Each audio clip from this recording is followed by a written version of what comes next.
Bullshit, I can't hear you. Sound off like you got a pair. Damn, Gumby. I haven't even started yet. I literally just turned on the background music. What's up, brother?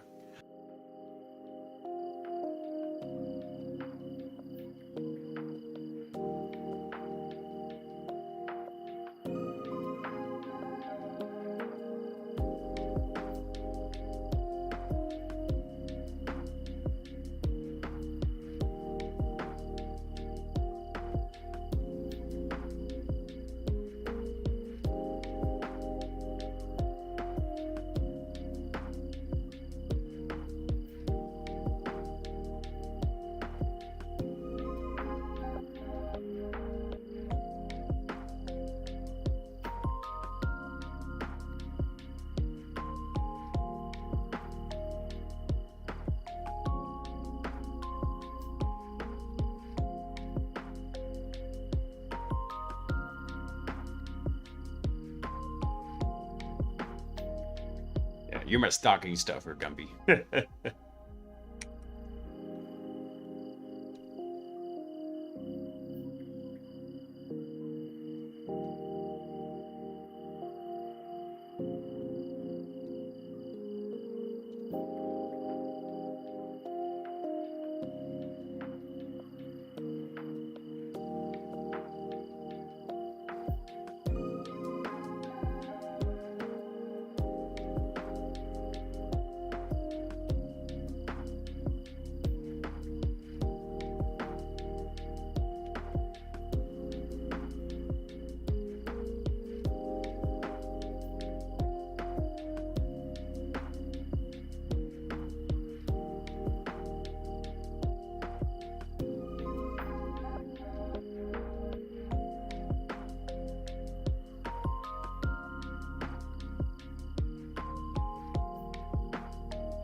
Hey, what's up, right guy?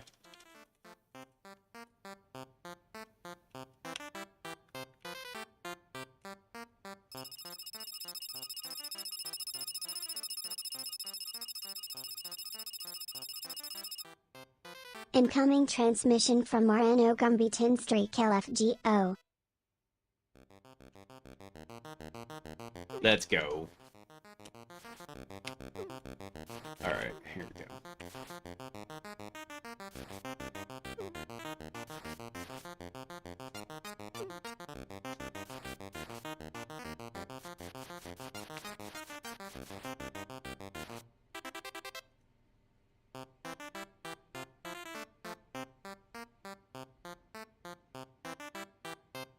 Alright, so I don't know what has happened, but HackBot is just being absolutely ridiculous right now. So I need to do a little bit of fixing on it so we can check the dependencies and stuff.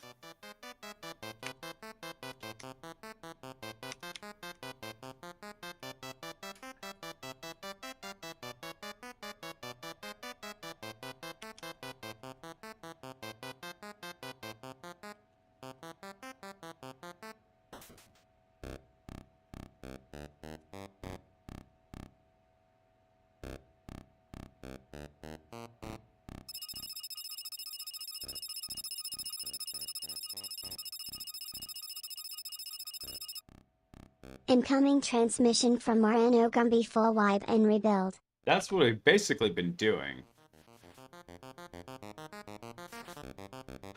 Hey, there we go. Now it's kind of coming back, except looking weird. Alright, hopefully I'll be able to kick off the seed run here real fast. Before we get started, it's time to open the Jocko.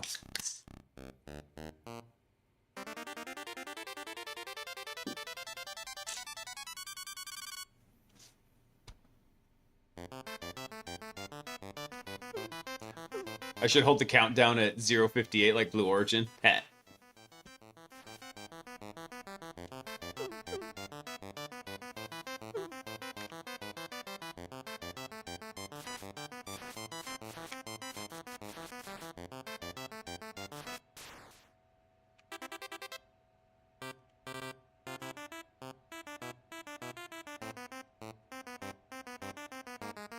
Oh, I gotta double check that the tunnel is up.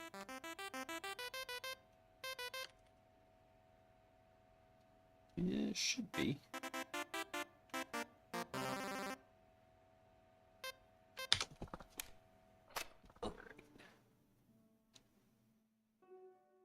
Commencing. Stand by on the commencing.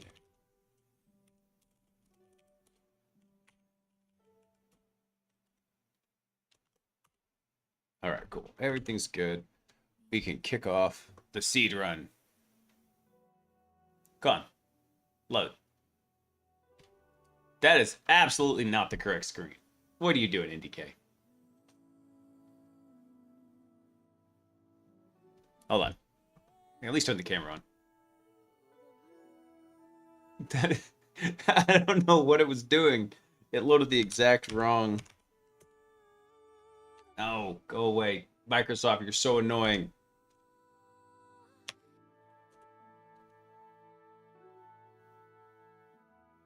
Hang on. Stand by. Fixing the screen capture. There it goes.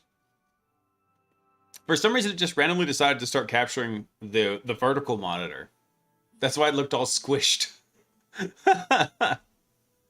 I couldn't roll back the box, Gumby, because so what happened is I had a power outage Wednesday night. So when I was, not Wednesday night, when was it? Earlier than that, like when I had the stomach bug. I had the power outage, killed everything in the house, and it happened in the middle of the night, so I wasn't online to gracefully shut down the server. And ever since then, it's been tossing this weird error. And I don't have it up right now because I already cleared it. But it was this weird one saying that there's a missing component from one of the libraries. So I know it was a version mismatching issue, but I was too lazy to try and do it. So actually I had Claude come through and do it. And Claude was actually really good about finding where the dependencies were and which ones were not interacting properly and helping upgrade the Pi project toml. So, but looks like there was another issue with it where the MCP adapters had to be updated here. So, but that's what's been going on. Anyway, happy Saturday, guys. I hope y'all are doing really good. Let me close this out. Don't need you anymore. All right, let's double check and see what HackBot's doing with this crazy graph. Look at this thing. It's just spread out all over the place. But yeah, it was really weird, though, because I got on the LangChain Slack channel. And I was like, hey guys, I need some help. This is what we're seeing. I was talking about the issue we're seeing with the exploitability, and or with the exploit agent, like just returning the partial data. And they wanted some more. Somebody's like, hey, you should throw that up on the forums because that sounds kind of detailed, and then you can also grab a trace for it. It's like, all right, cool. So I spin up the box, wanted to grab one of the traces for it, and that's when I noticed all hell had just broken loose. It's like, damn it.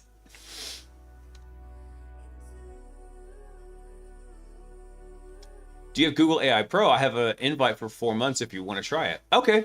Yeah, man, I'll give it a shot. I mean, honestly, I don't have... So I'll be honest with you. Claude has been doing pretty good. And in fact, I've realized that we're actually using Sonnet 4.5 and it's been working fantastic. A lot of the guys were telling me they saw performance improvements as far as like quality with Opus versus Sonnet. I haven't really noticed too much of a difference, except sometimes I noticed that I would get really weird stuff happening inside of Claude Code when I was testing out some operational stuff this past week. So I want to try that out a bit. But actually, I'm not really married to any one of them in particular, especially not with Claude Code. Eventually, once I run out of Anthropic tokens. In fact, here, hang on one second. Let me drop into OPSEC mode real fast here. Let me go check something real quick.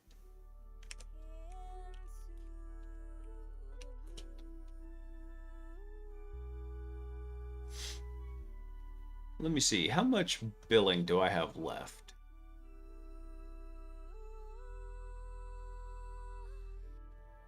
This is the wrong interface.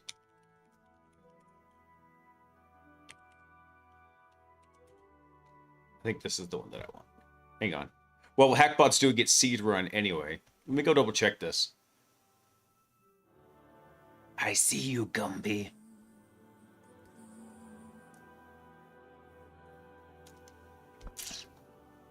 All right. All I'm doing right now, real quick, guys, I'm just checking to see how much money I've actually got left over in Anthropic.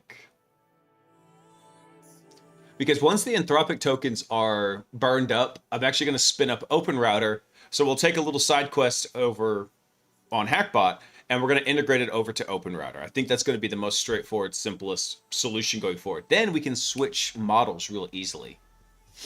Hey, Kaiju, what's up, man? Gemini 3 is really fast and amazing. Okay. I haven't messed with actually many of the Gemini models. So yeah, I'd be willing to give it a shot, Kaiju. Give it the good old college try. All right, what do we got here? This is not the right one. Where's billing? I always have to go find it.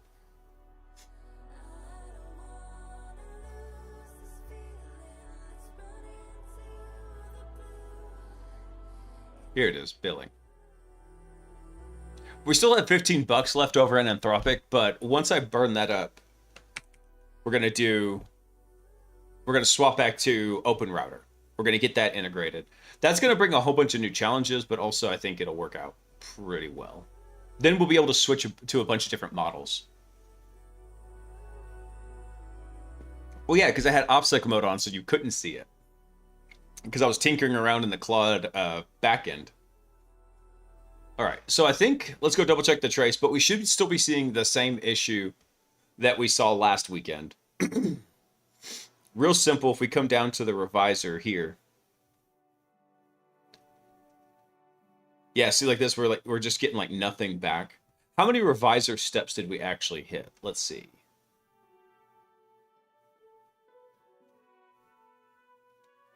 So where we enter, here's the exploit agent. So we hit the planner, we hit the processor. Let's see. So from the processor, we get one revision. Goes back to the processor. We get on our special agent node. Let me see what this thing did here. Okay, so there's still something funky here. Because see this? For some reason, this is still trying to get a PHP web shell artifact. All right, so let's go actually tackle that first because we really need this part to work. I did miss the joke, Gumby.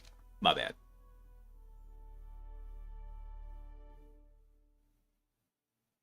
So I don't know why it says the task was to get a PHP. Okay, yeah, we'll need to go double check that. Because this is all controlled by us, so there's something there's something funky in Meow when this happens. Actually, let me look at something real quick.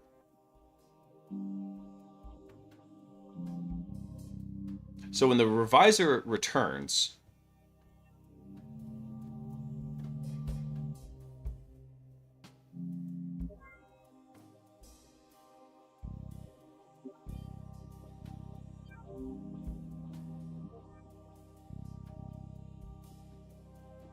yeah, I don't see. So this one became validated. This one became working. And this one should have been navigate to the upload form panel. So that should have worked just fine.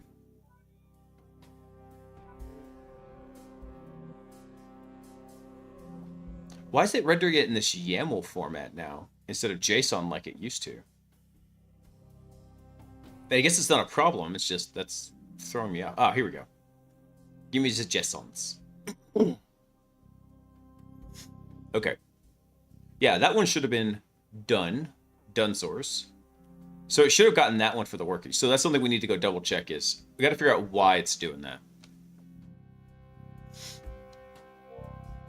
Gemini 3 Flash is stupid, fast, and amazing. I believe you, man. Some people have been saying really good things about it. I just haven't messed with it. Let me see here. All right, so let's go see if we can track this down again real quick. So the one that's making this call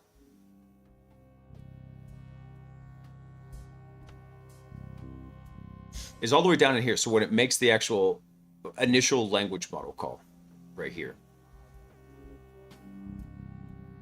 So that's when it's entered the agent. So that's going to be deep inside our testing agent. So let's do this. Let's go pop into the special agent real quick. And this should actually be in the browser side right here. Actually, I'll take it back. That's probably in agents.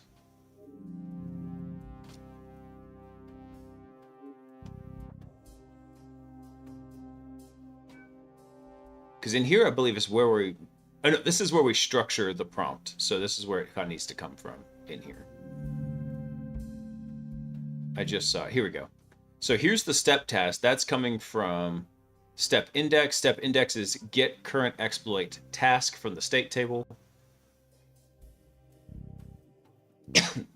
Current exploit task is coming from here. Wait a second. Hold on.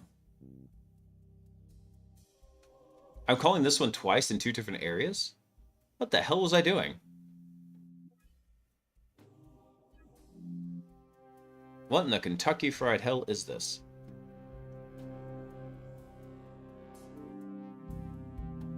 This is current exploit task. Oh. That's what's happening. Yeah. So what's happening is we have current exploit task. This one is current exploit step. Let's refactor this real quick. Let's go change this real quick. Because I believe the reason why I called it that is because it used to take in 2 parameters here, and I think I changed it to just 1. So let's refactor, rename. So that should be exploit. I'm just going to change it to exploit step.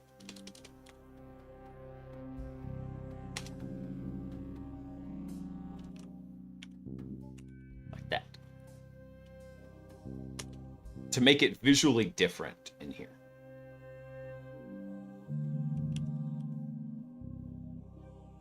All right, fine. If that will make you happy. Wait, hold on. I'm an idiot. Cancel. I gotta refactor it again. Rename. Change that.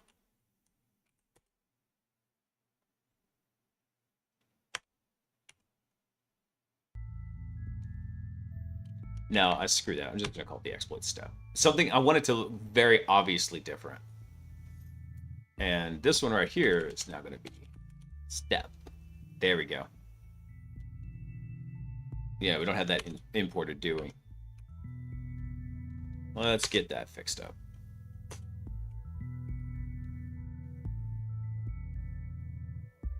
There we go. That should hopefully fix that. So what was happening is I was an idiot. And it's getting the current exploit task, right? Because we have, let me see if my drawing's still up.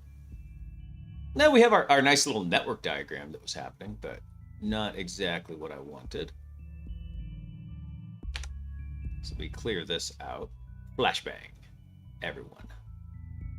So the way this is structured, remember, is we have a task, and that task is the unit of measurement for the primary agents. However, we have under this in the output here, we're also going to have something nested under this because we needed a special structure for the output to go into the, we need something special for the exploit task. It's structured differently and operates differently.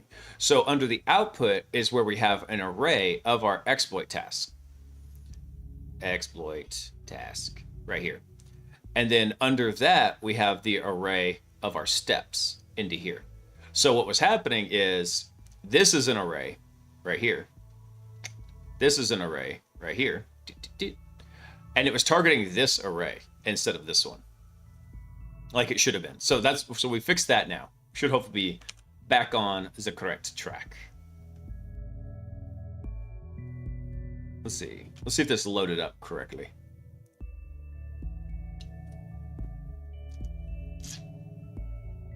Don't knock a good proprietary KFC recipe, secret recipe. Dude. I was thinking about KFC the other day, and I don't actually eat much fast food now. Bros, I had the best fast food I've had in so long. And it wasn't even that great, but it was a great experience. Because there was this little viral clip going around on the internet. And in there, it showed that what had happened when, what was that? When Taco Bell was purchased by Pepsi. Pepsi comes in, changes everything, starts doing their own thing. And there were actually two guys that were owners, or like there was an owner and a franchisee of Taco Bell. And one of the guys decided, I don't want to become part of Pepsi. I'm going to just do my own thing. He rebrands all the stores, keeps everything in the menu exactly the same, and just calls it Taco Casa. I was like, wait a second. This is the Taco Bell menu from my childhood?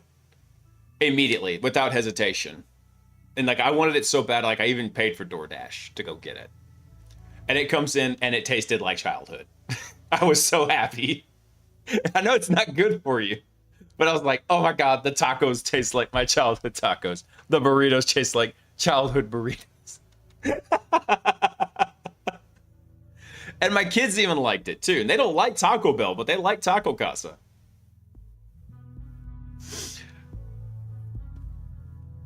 All right, what did the step revisor do here? Let's see. We're going to fix stuff, we're going to break stuff. A little bit of fix, a little bit of break. A little bit of fix, and a little bit of break.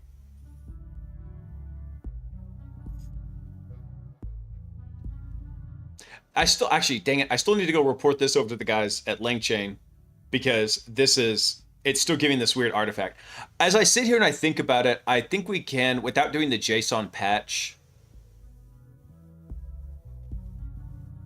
the Choco Taco. Oh, actually, I don't know. Taco Casa menu. Bro, if they have the Choco Taco, I'm gonna be all about that. Let me see. Is this the right? I think this is the correct one. Let's see. Where's the... Hold on, go wait. Let me see if this is the correct one. This is... I don't think this is it. I'm not sure. I have yet to even go into there yet. I don't know, it kind of looks right. The Chelada looks correct. Maybe that's it? Not sure. Hold on. What do they got on Grubhub? Let me see. Address. I don't know. 90210. There's no Taco Casa in Beverly Hills. Well, sucks to be California. Anyway. I don't know. Whenever I go back in there, though, Starship, I will check to see if they have the Choco Taco. Because, yeah, that thing was amazing as a kid. Anybody who doesn't know what that is, basically what they did is they made a waffle cone tortilla and then turned that into a taco, stuffed ice cream in it, and then sealed it up with like chocolate, like hardened chocolate, you know, candy chocolate kind of thing, and put nuts on it. That was the Choco Taco. It was a freaking amazing.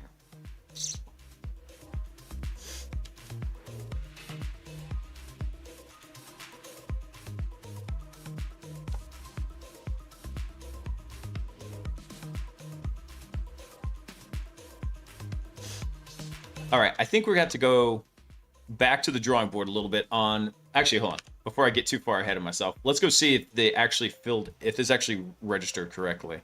There we go. Look at that. Beautiful. It's so wonderful. Yes. Navigate. Ta-da. Okay. Excellent. One and done. So now we can get it back to the actual exploitation agent. Also tastes like childhood. That's right. Dude, so many things that I had as a child, they don't taste like childhood anymore. Like every cereal, freaking every cereal just tastes like cardboard and shame now. I tried Cinnamon Toast Crunch, I don't know, a couple years ago. And I was like, what the... It's in my mouth.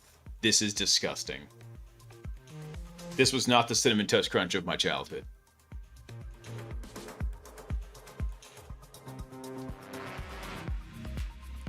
All right, hold on. We're done here. We fixed the browser. So let's go back to the exploitation agent. So the revisor here really is being a special little lamb in this. Actually, I think we needed to. Did we fix up the prompt for the special for the exploitation agent? Let's see.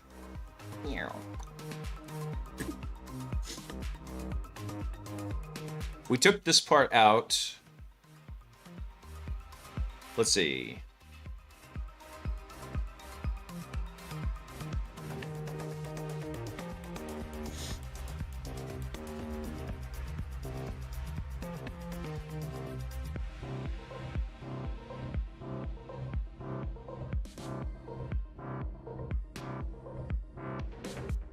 Let me think about this. Oh, that's so much. So I was trying to stop bellyaching so much about the prompts, because when you start thinking about it, it's almost a bit like this is the fundamental programming unit for the language models. And so debugging your prompts really is just like a little bit like debugging the code in the best way you can with the language models in their probabilistic way.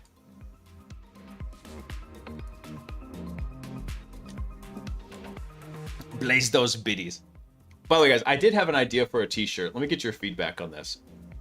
Because I didn't really want to make anything with like the Blaise Bits logo or anything stupid. I wanted it to be like a really interesting t-shirt. So I thought about this. We'd have something like, you know, let's see. And it'd have to be like in something like a console style here.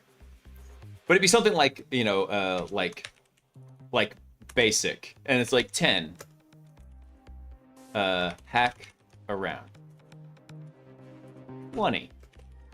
Find out. 30. Go to 10. I was thinking something like that might make a like a really funny t-shirt. And I need to go through and actually I have to redo it because this was not like the function calling convention for basic, but something like this. And I thought that'd be really funny too, because basic is such an old coding language, and a lot of people, if they find it funny, they find it stupidly funny.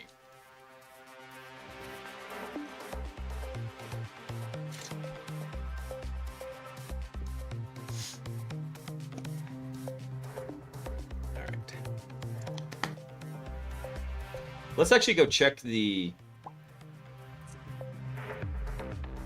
Actually, yeah, no, we need to... I think hopefully we can get a little bit better performance out of this if we redo this. Okay, so let's go through and break down the system prompt here.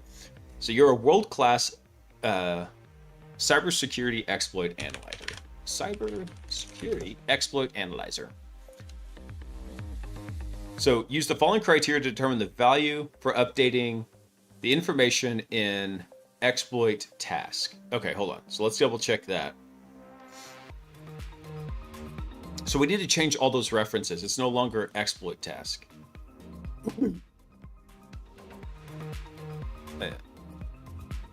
And we'll just change it. We'll just change it to exploit steps here. And return as, oh, what data structures are we sending it? Because we tried a couple different things here. We actually are sending it to now. We're sending it the exploit step updates and an exploit step.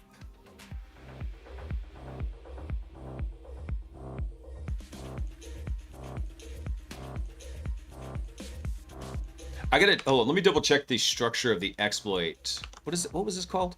Damn it, I'm losing my mind. Exploit step updates. Hang on. Let me look in the output formatters real quick.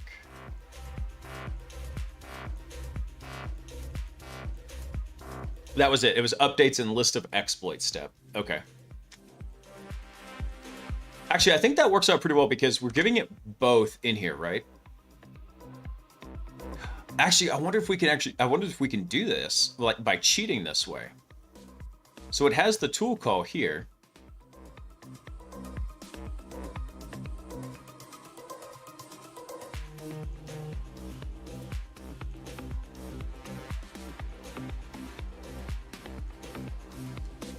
Hold on, this is not correct. For exploit step, hold on. Hold the phone. Exploit step should have all of this information then. Or did I make an exploit step output formatter? I did. Oh.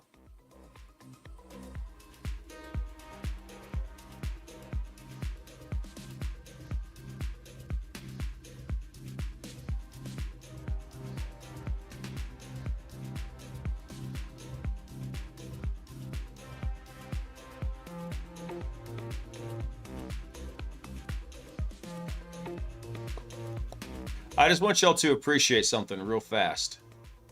And that is, there will never be anything in this universe as smooth as this brain. I'm talking not even...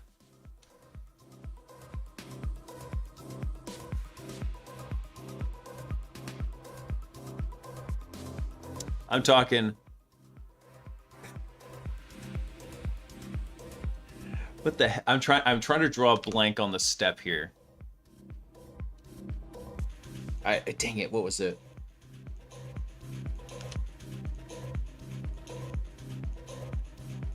Measurement possible in quantum physics. I can't remember the term. Drawing a blank. My physics professor would be ashamed of me right now. Planck, there we go. This brain is so smooth. It makes the like the distance between the atoms makes the Planck length look long. It's so bad. So what happened here? I'm a freaking idiot. We have an exploit step here. This is in our states tracker. We also have an exploit steps, which is in our output formatter. Ugh.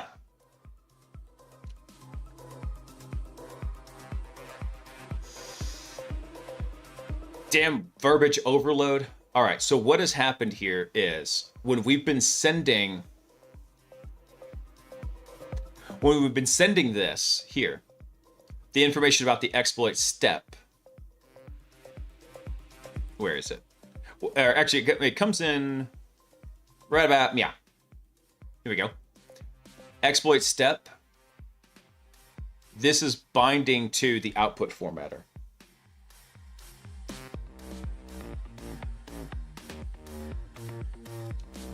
Where else is this used in here?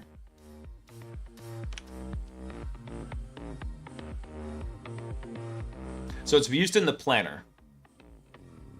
Exploit step. Okay, we need to, I have to update this, and we're probably gonna break a lot of stuff. Because I need to change this. I need to make it visually distinct.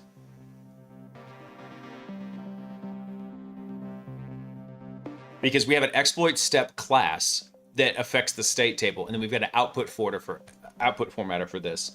So we're gonna refactor this sucker. I think it's Shift F6. Nope, that's just a rename.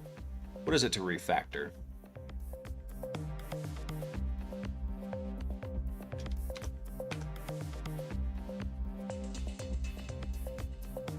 Yeah, it is Shift F6. All right.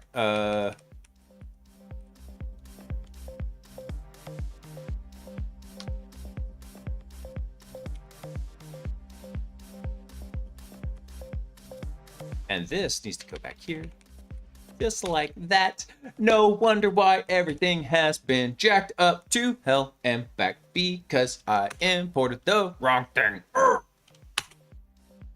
Now the problem is, I think I just realized that might cause a circular reference.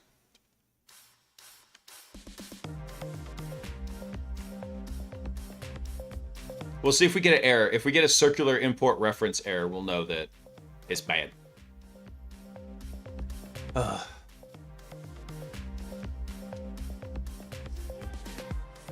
the way, thanks, Gumby. Appreciate you kicking business there.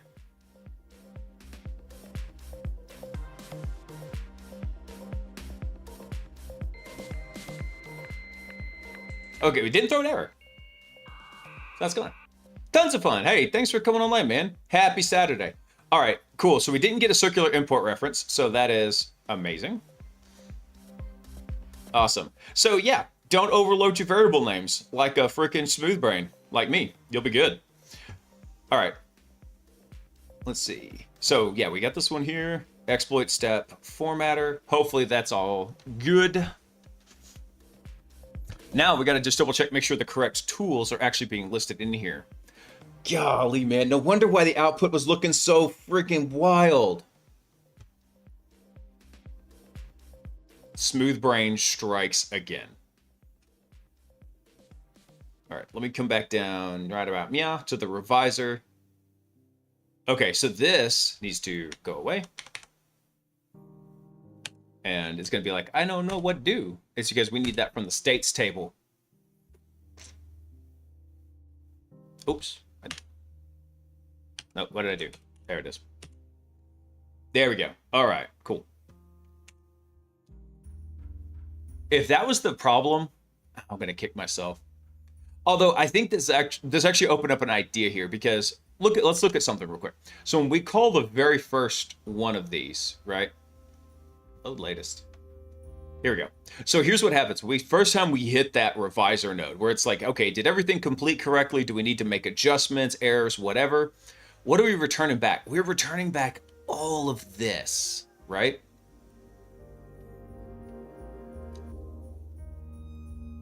I think it's okay, and we're sending all of that data too, right? We send the whole exploit task in here.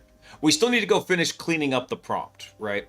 But when we send all of that data into here, there's much better ways we could get this information back into here, which is we could,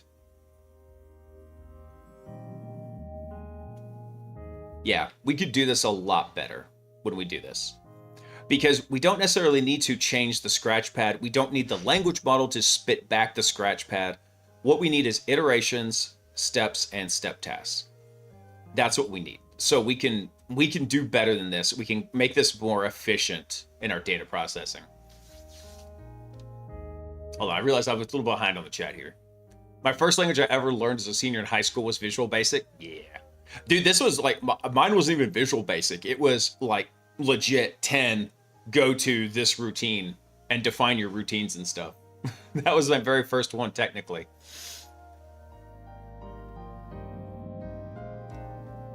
Putting it out there, it's off striking, not to be confused with crowd striking. You're able to zero on absolutely every aspect of the code at any given time and know exactly what's going on in it. I don't always remember, but I also wrote it though, so I could go back and I can recover where we were in the context really quickly. I felt lost just programming a port scanner. Bro, give it time. The more you bang away on it, the more you can keep working on it. So I do want to make another, I'm going to let it run. I'm just going to let it run for now, but this is an optimization that needs to happen where we don't need to give the revisor the ability to modify the scratch pad in here. So if we're going to do this, what we might do is actually put a placeholder in for the scratch pad. And that might sound weird, but we're going to need some way in the future, because all these steps that are in here, the revisor is given the entire array so that it can go through and change the order of things, insert where it needs to, change certain tasks. It should give it just enough freedom to make it work. However, it also has to, we're then completely reliant on it sending back the scratch pad. So we need something in here to kind of map that back. So rather than sending this text, what we could do is we could process it real quick, create a kind of a hash table, pull all this out, put a placeholder in, have the language model return the placeholder, and then when that happens, just sub it all back in before we emit it back up to the state table. And then what happens is the scratch pad basically becomes just a few lines of text, maybe something like maybe a GUID or a UUID, and then we send it back up there. Even just like a random text string in here. Just something so that we can, because this is an ordered list. So if it changes order, we need to know where that order changes, right? But let's run it. Let's see if that actually fixes it now.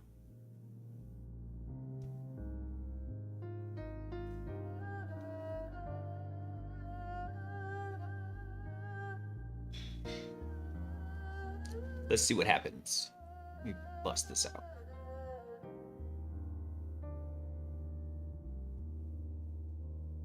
Oh, the song is called Fireflies Part 3. When I first read that, I read it as Fireflies Fart 3s.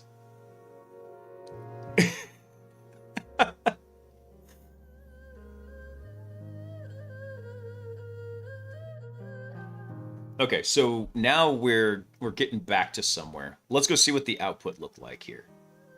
Because we're gonna have to change the parsing to it.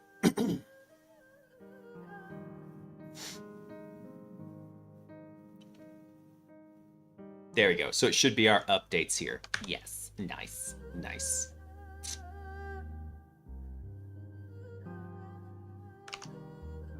So let's go take a look at that.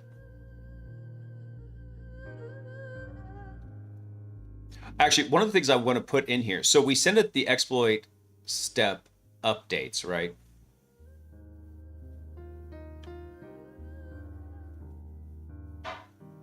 Is that really the right thing to do with this? I don't know if I'm just overcomplicating it or not. Anyway, what I'm gonna do is actually, this is gonna kind of sneak this structure into the format here. Because what we can do is we can say, by the way, you must always call the step updates and never call exploit step. But it will know the structure of what a step looks like from this. So let's go double check that real quick. Because the exploit step updates here, oh God, it's so tiny. That's what she said. If we look at this, we have iterations, scratchpad, status, and we have new, working, failed, triaged. And required is all of these.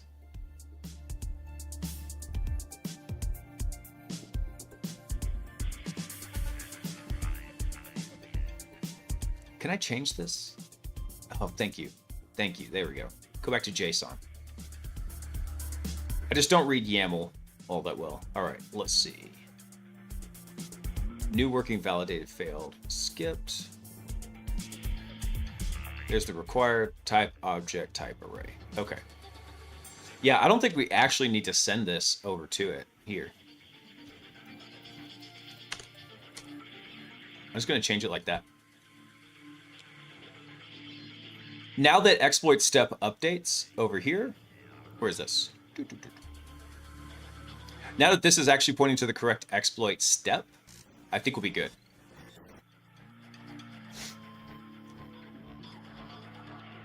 Hey, Robo, thanks for popping 2 shells, brother. What's up, man?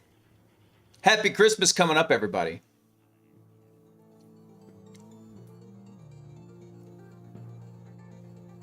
Happy Christmas. Dude, Christmas with my family tomorrow. I can't wait. Looking forward to seeing them. My oldest nephew, who is... how old is he? I think he's 28. Him and his wife are expecting their first baby, so I'm really looking forward to seeing them, see how they're doing. They're having a little girl, and I can't wait to see how he is as a girl dad, because he was just the boyest of boys. You know, just 100% all boy growing up. I think he's going to be a really great dad. But I just can't wait to see that little girl, like, draw out and, like, just wrap him around her freaking finger. Oh, dude, you had to have another neck surgery? Dang, brother. I hope it at least went well. And maybe they gave you a nice neck massage. At least you don't have the Marine Corps curse. All girls, no boys. Carry on the family name, dude. That's a legit thing too. And so I guess I'm not manly enough. So there's two competing theories about that. One is that when you have a lot of testosterone, for some reason your body starts producing a lot more, let's say, a lot more X sperm than Y sperm. And then the other theory is that when you're beat down and you're stressed and you're constantly in fight or flight mode, your body's producing a lot more, or can't produce the X sperm as much because it's, I guess, more fragile. So, oh no, sorry, I can't produce the Y sperm as much. So yeah, like I know guys that were in JSOC. I know guys that worked in nuclear power plants. I've known guys that do a lot of like heavy, like super masculine work, which you call all girls, every single one of them. And I guess you can tell what kind of industry I work in because I have boys.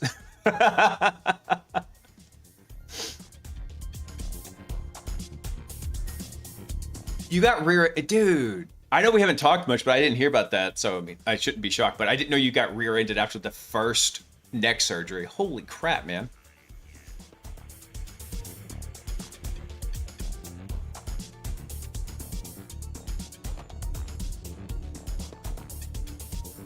All right. Oh, so I actually need to I need to adjust something in here. So we took that out. I think this just needs to be updates right here. Let me check the output. Yeah, updates. So we're gonna do that. I need to put it, I'm gonna throw a to-do in here real quick. I'm gonna take this out, take this out. I'm gonna put in a to-do in here. To-do. Put in scratchpad placeholders. Do not send to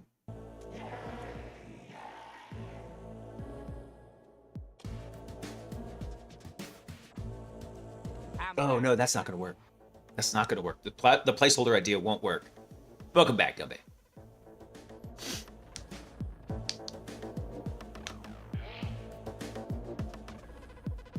C5 is also the name of the galaxy.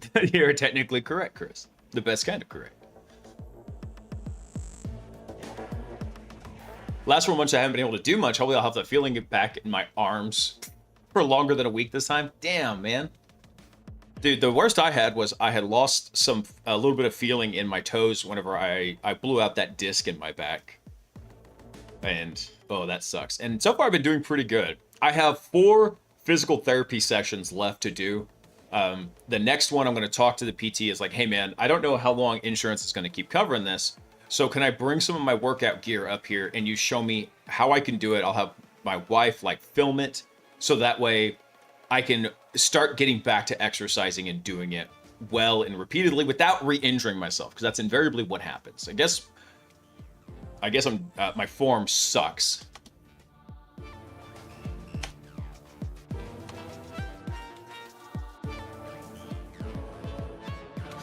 I gotta figure out a way to do this.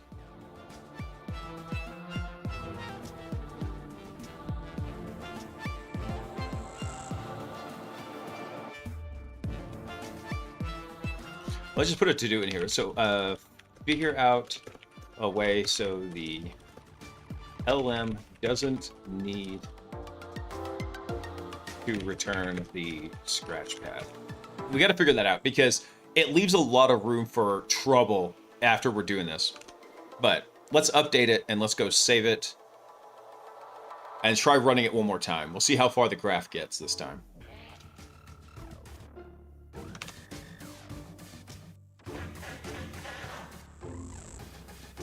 Perfect song for testing the robots.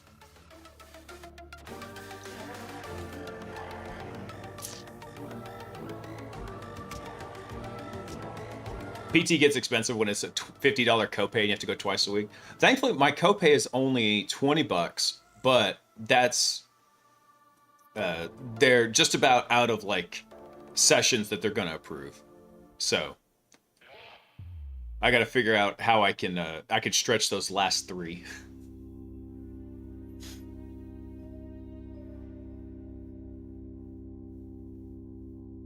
I'm giving up on monsters after 18 years of drinking them daily. Dude. Have you considered the Jocko? Just saying.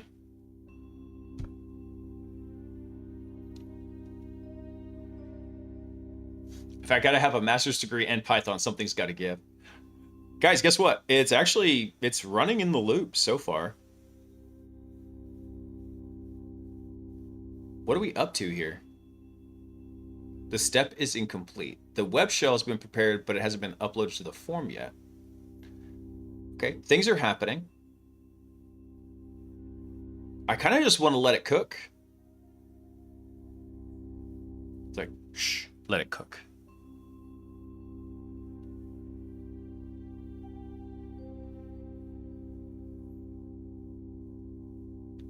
What are you gonna do?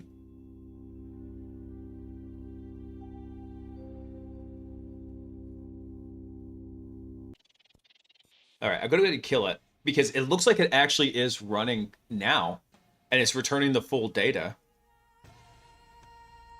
So what did it do? It got the web shell artifact. It then called the browser. It navigated.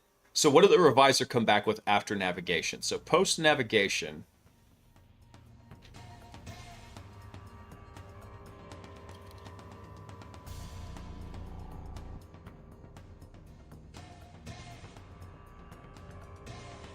Came back with everything, changed that to working. Did that? Okay. And then next it went through, okay, so something got wonky again here. Oh, it changed. Interesting. Hold on. Something's missing here. Did the planner skip a step? I don't think so. Planner came back with get the PHP web shell artifact, then navigate. The processor came back and said, all right, I'm going to pull the artifact. Everything looked good there. Revisor comes back with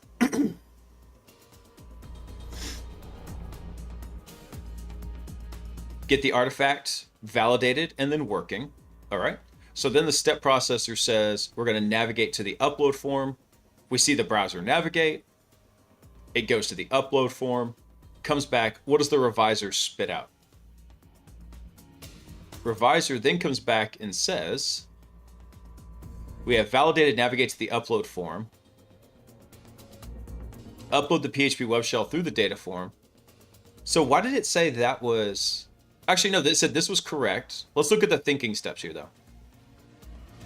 So current step was this. Determination, the step has been completed successfully. The browser successfully navigated. We're all good there. All right, sweet. So then why does the processor here then say,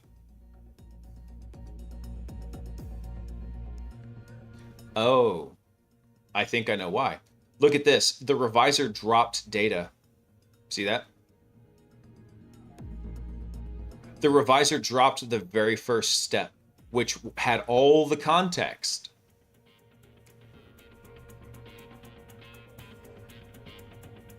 Yep.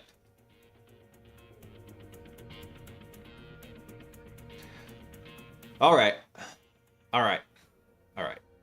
All right.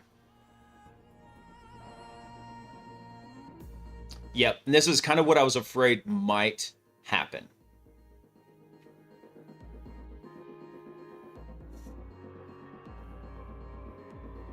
This is what I was afraid of.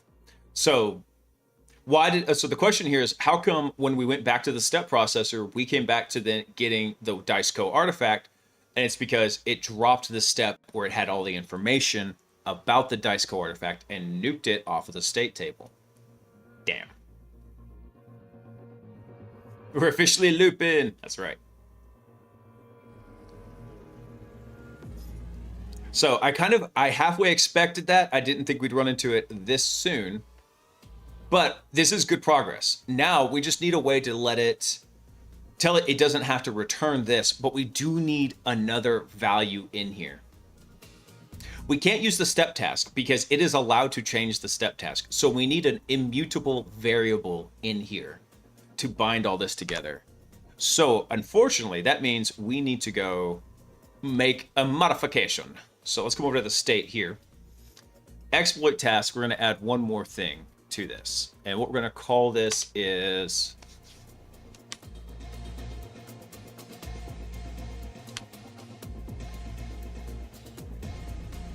step ID.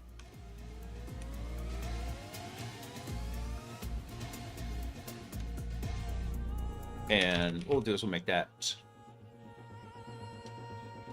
What, you don't like that it starts with a double underscore? Make this an annotated. This will be a... Yeah, we'll make it a string. I'm just going to put a placeholder in here for just a second. Oh, it doesn't like the tack in here. That's what it is.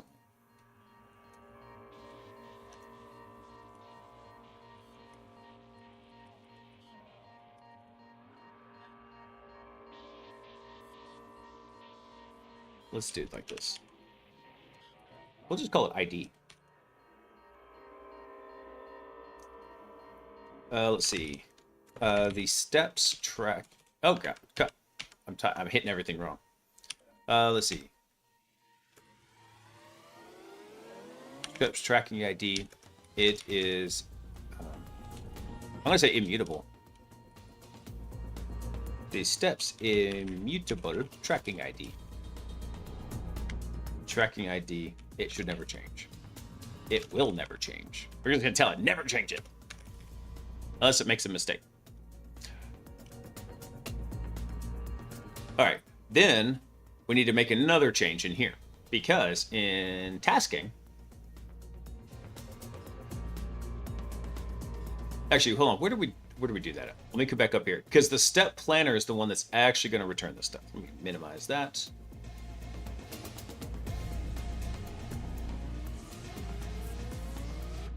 Okay, here's the planner, and did we do it in here? No, so here's our language model call, and then post this, that's what we did. We did create exploit task, or create exploit step. Oh, that wasn't tasking. Okay, yay me. All right, so we need one more thing in here, and that is gonna be our underscore ID value. And what I need is something to generate a short unique ID in here.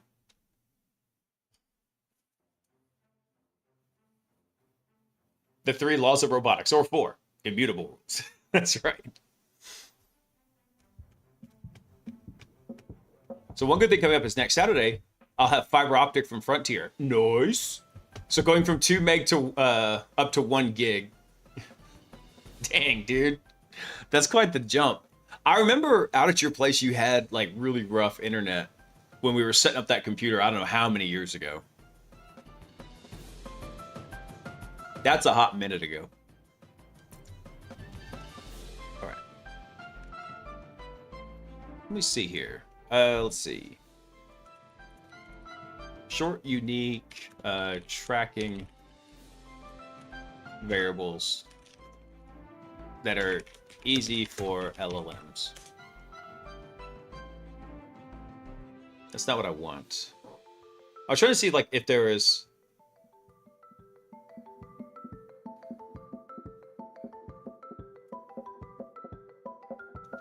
I mean, we already have some code to do that. If I just wanted to go reference it. We've got it over in the browser agent, actually.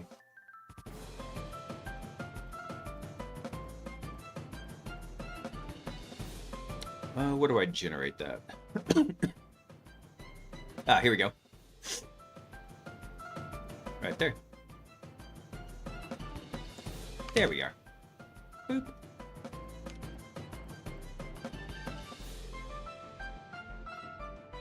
Yeah, actually, that would work out pretty good. That would work well, I think. Yeah, yeah. But we need to do a little bit of importy-porty here.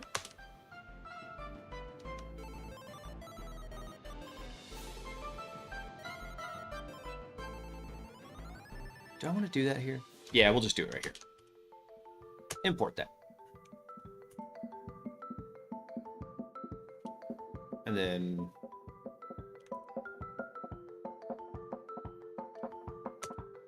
because I do need that. And then a comma. Boop. There we go. All right, so what this is going to do...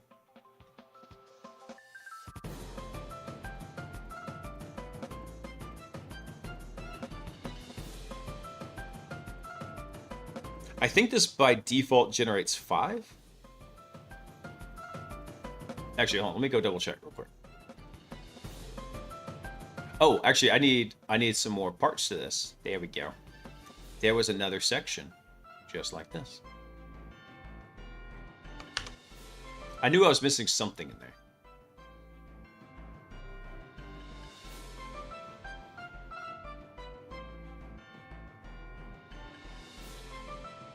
I just had it. Where to go? Oh, it's because it's in tasking. Because I'm a smooth brain.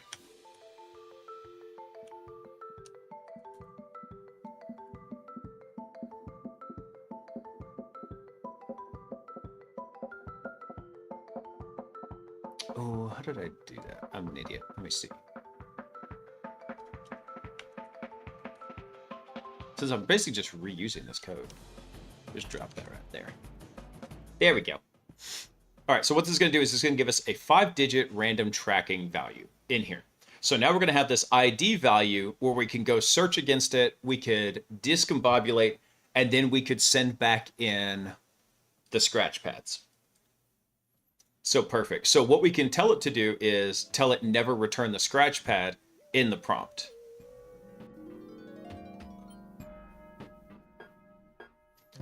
Actually, before I do that, let me come back down right about, yeah. That part's already taken care of now. We should have the new field inserted. Okay, so down here in the revisor, let's take that out. We don't need that no more.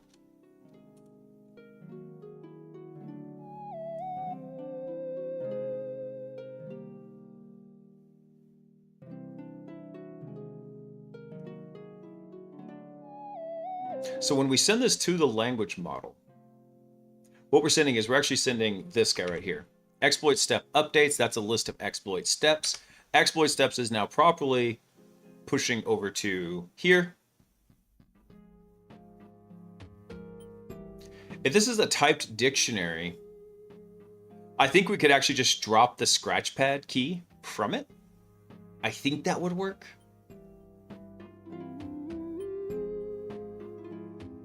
So if that's the case,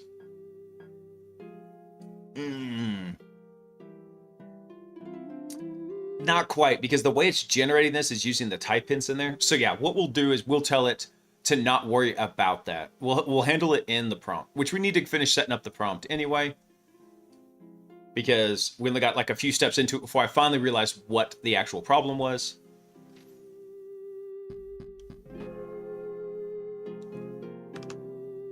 What was that called? Yeah. Exploit step updates. All right. So we got to fix this up.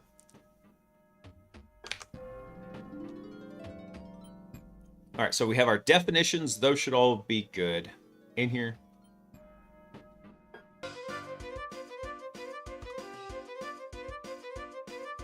Dish internet sucks. I know, right?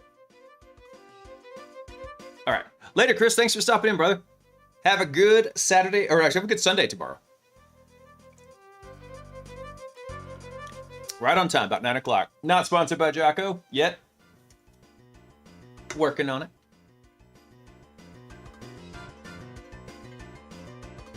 Let's see. So we have it telling to check all things for the step. All right. So if the step completes successfully, and do the following: update the step status field to validated, set the next entry in the exploit task steps array to status working.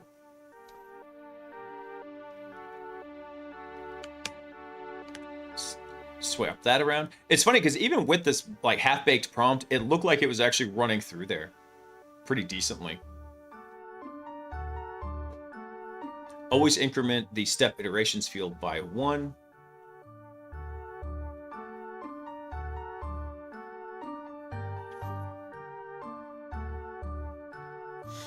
So this is what it's supposed to do if it finds that it needs to make a change here. And okay, so this says exploit. So yeah, this should be exploit step updates right here. Change that value that it's referencing. No. Copy. There we go. For the return to exploit steps, update data. I think up here after steps, we're going to put one more in here. Eventually, this is also all going to get broken out, and it's not going to be this big ugly thing. It's going to be an actual markdown document that's going to be very easy to reference and modify in the future. I just haven't taken the time to implement that yet. So yeah, let's do one more right about. Yeah.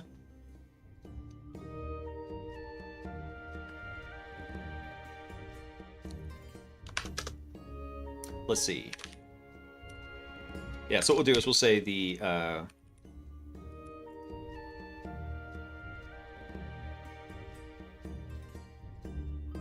oh, we need to change this too from exploit task. That needs to match this as well. Let's change that. Exploit steps. Just like so. All right.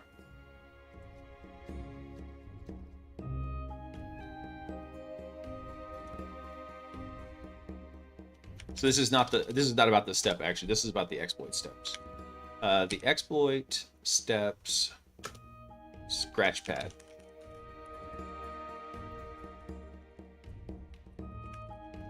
Let's see. It should be returned as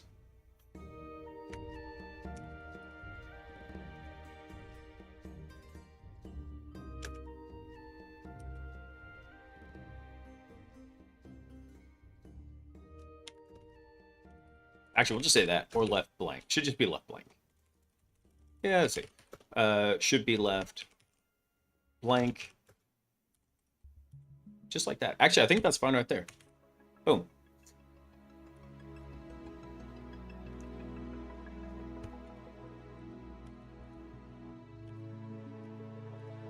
There we go. Every exploit step scratchpad field. Let's modify that. Should be left blank. There we go.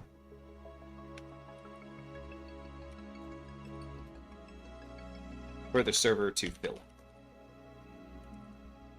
There we go. All right, hopefully I think that kind of did it because the steps were all fairly the same. Let's take that out. Don't think we need it. All right, save that. Boom. So let's get this prompt up and running.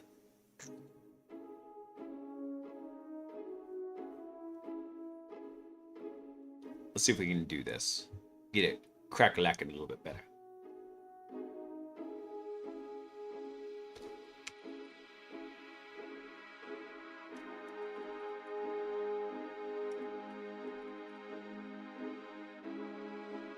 Swap back over there. Alrighty. Let's go try it now. Let's give this a good old college run.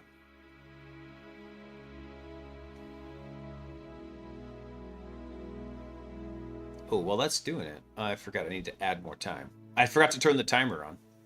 You logged me out, didn't you?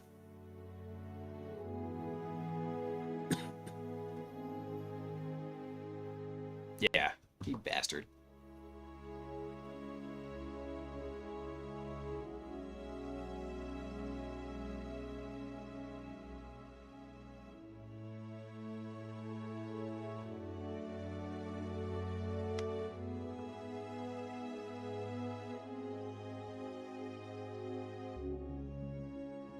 There we go. All right, cool. We'll have plenty of time now. Let's go see how this run went.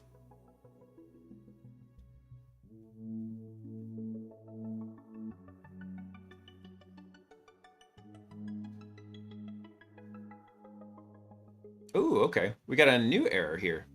JSON decode expected. Ooh. That is a different error. We don't usually see errors in the step update. That's pretty straightforward. You okay, Peaches? Okay. She's making funny noises under the desk here.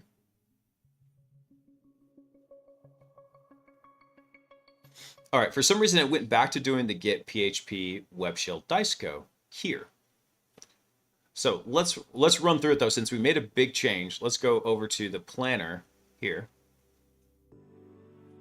So the planner returns some steps, looks good.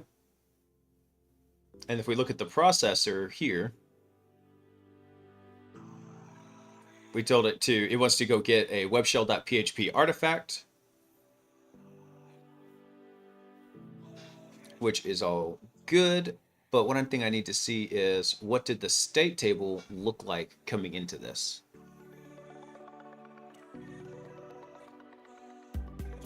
All right, so down here, this should be the output state table. Yes. All right. So let's collapse a bunch of these down, get to the last one. All right. Here we go. Good. So we do have our ID values. Excellent. Some very nice, just capital, alphanumeric. Not such a bad thing.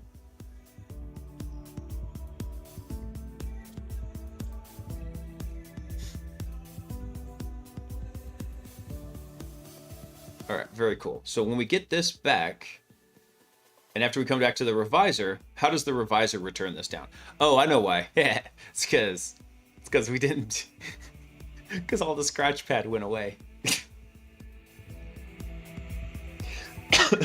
All the scratch pad went away because we told it to do that. All right, well, cool. The good news is the tracking values seem to be consistent. So now what we have to do is we need to go take all those and then bring them back out. So we have some more tracking code to do. Let's come back over here.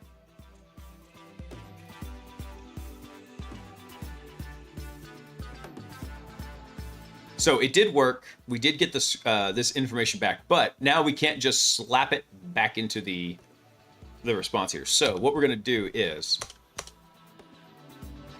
let's see. What are we gonna call this? We'll call it our. We're just gonna call it output. Here we go. Output's gonna be equal to this. Which that should be a JSON object, so I think we'll just make that a dictionary like that. I think that should be good. Ooh, actually, would that be a dictionary? No, it would not. That is just going to be an array. I think it's fine. We'll do this.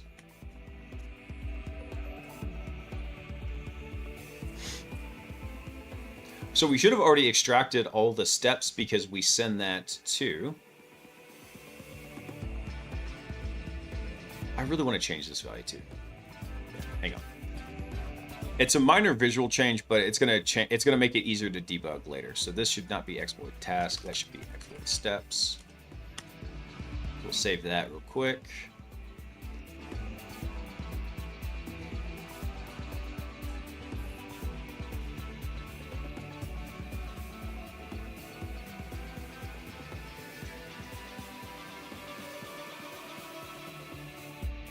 Oh, wait, were we actually still sending the entire exploit task?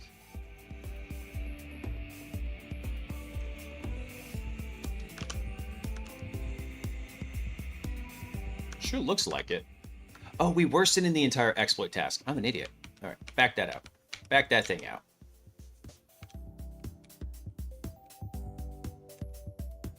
Oh, did you make me tea? Oh, thank you, honey. Sock brought me some tea.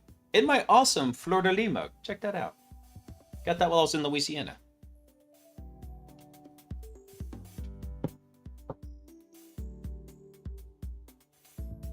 Okay, so let's see here. So yeah, actually, I forgot about this. We actually are sending the entire exploit task into this.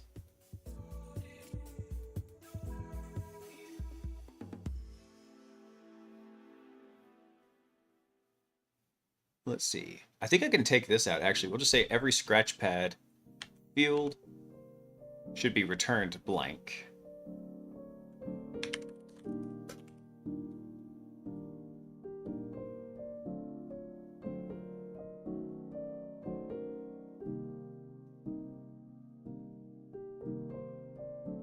Yep, I'm a dummy, man. I went and changed all this stuff and didn't even think about like how it was actually functioning in here. So this actually should be our exploit task right here. Because I forgot we are sending it the entire task, we're just having it modify only the steps into this.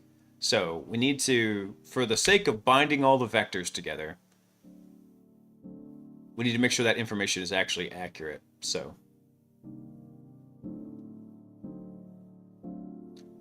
all right, so if this step completed successfully, do the following: update the step status field to validated, set the next entry in the steps array. We'll just do that. We'll just take that out. Steps array to a status of working. If it didn't complete, all the rest of that should be good. Okay. Thankfully, it's an easy revert on that. All right, let's bring this back over here. So here's what happens. We put all this together. We send it the explicitly what step we're working on. We send it what task we're working on. But we need to actually go break out the exploit steps. So let's do that real quick in here. So we're going to do this right here. We're going to say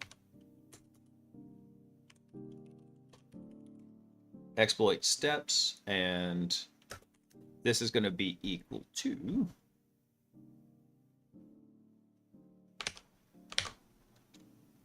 no, actually, hold on, just exploit task.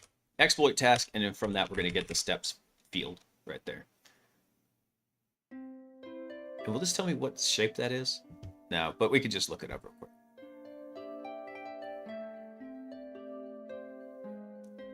Yeah, there we go. List of exploit steps. That's what this should be. Oh, not like that. Not like that. There we go. So we have our strong typing good and set up here. All right, so we have our output. We have our exploit steps up there. So what we want to do is we're going to use the output and we're going to correlate everything over to the exploit steps. So we're going to loop over for this. So first thing we want to do is we want to check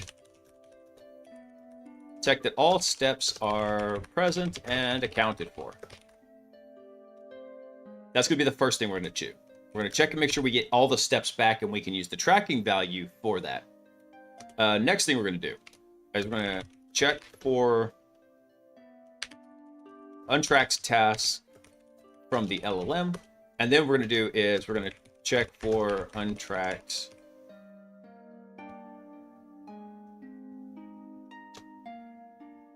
think about this. So we have a couple of possibilities. We send the same data in, we get the same data back, they match 1-to-1, we're good. That should meet this criteria. The other option is we send a list of steps, we get a subset back from the language model. Actually, we could get a subset or we could get an enhanced set back. So we got to look at both of those options in there. So if we get the subset back, we got to find out which ones are missing.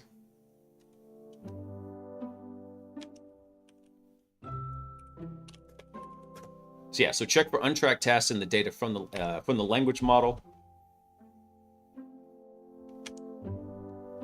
Actually, that's it. Really, that kind of falls into those two categories. Well, I'll take it back. Let's do one more here. And so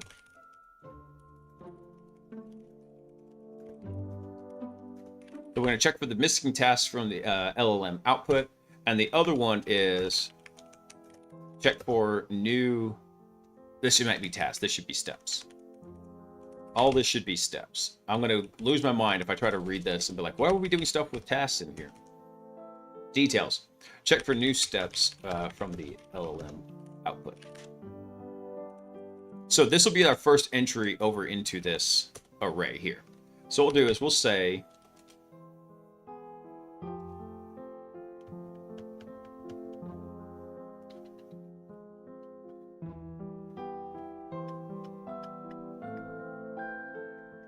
I want to check this.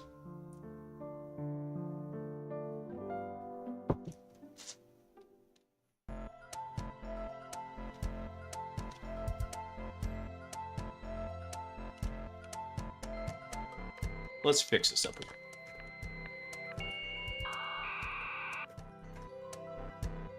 Ooh. Rito, what's up, man? Happy Saturday. Welcome in. All right, so we're going to make sure we get all the data back, and we have to make sure we account for corner cases because the language model could leave data off. It could add in new data. We expect it to add new data. We do not expect it to leave data off. So we got to kind of handle what those possibilities are when it forgets to send us stuff back. Why? Because probabilistic, that's why. So if the language model sends us something back, actually this will be the easiest one. So what we can do is we can just go to each element. So let's do this. We're going to call this original IDs, and that's going to equal something. And then what we'll do is we're going to call this our output IDs. Here, we're just going to bust them out real easy. We're going to make this nice and clean. And what this should be is a...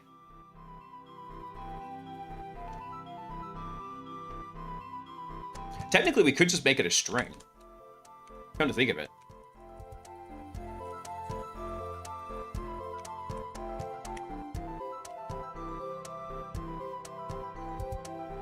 Actually, I like this idea because what we could do is we could take those strings, we could ooh, not quite. Not quite.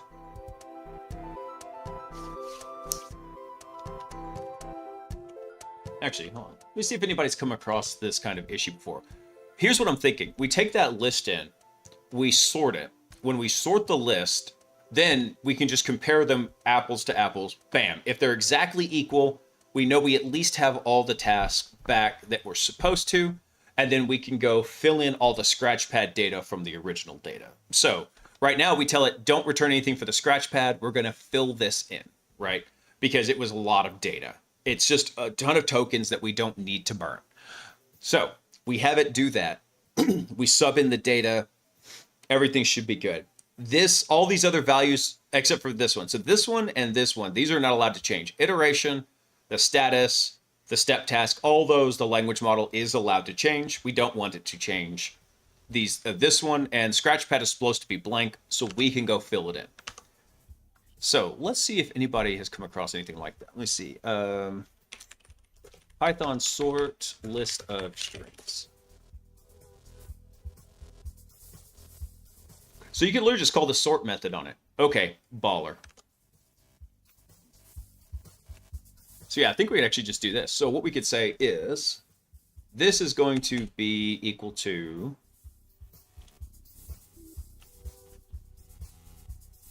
Ooh, what do I want to do here?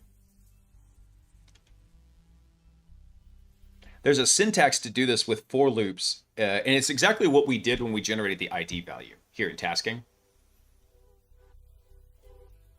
Let's see, where was that? Here we go. So it's for some variable in some other set. Okay, easy enough. Easy enough. What we could do is... Perfect. Here's what we do.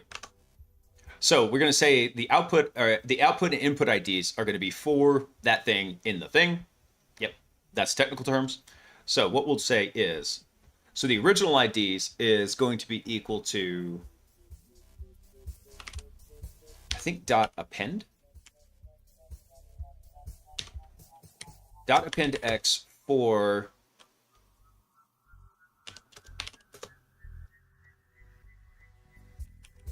I think it's actually, this is going to be x dot ID for x in, what's this going to come from? This is going to come from our original steps. What the hell was that value? Exploit steps. There we go.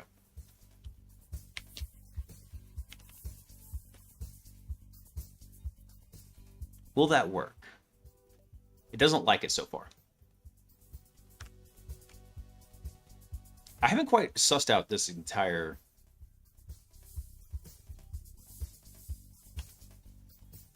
Oh, it's because I need to put that whole thing inside the parentheses. All right, that makes sense. Let's go back over here.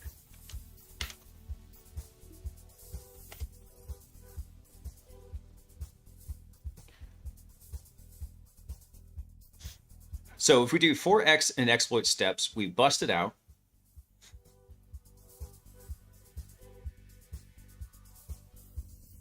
Ooh, I don't know if that's actually going to work.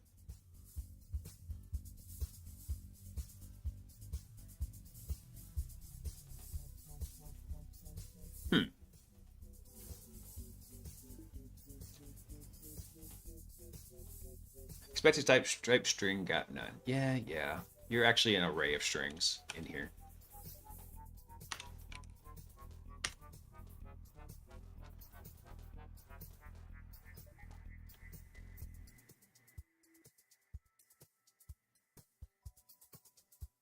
Let me think about this. So this is saying 4x in exploit steps, but it's going to try and append all of that stuff to it.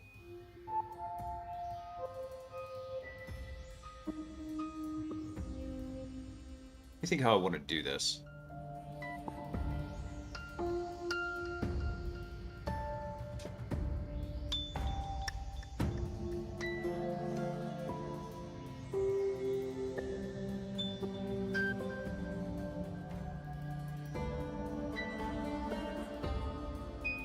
Is that the correct thing to do, though? Because I don't think this is going to apply the append out to each of these.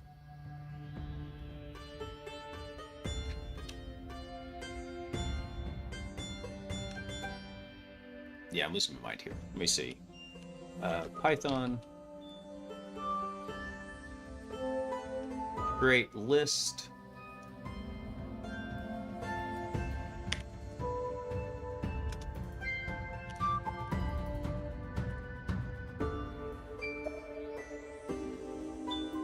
So creating a list of dictionaries is not bad. I think that is probably what we'll have to do. We'll have to use the map function. That makes the most sense.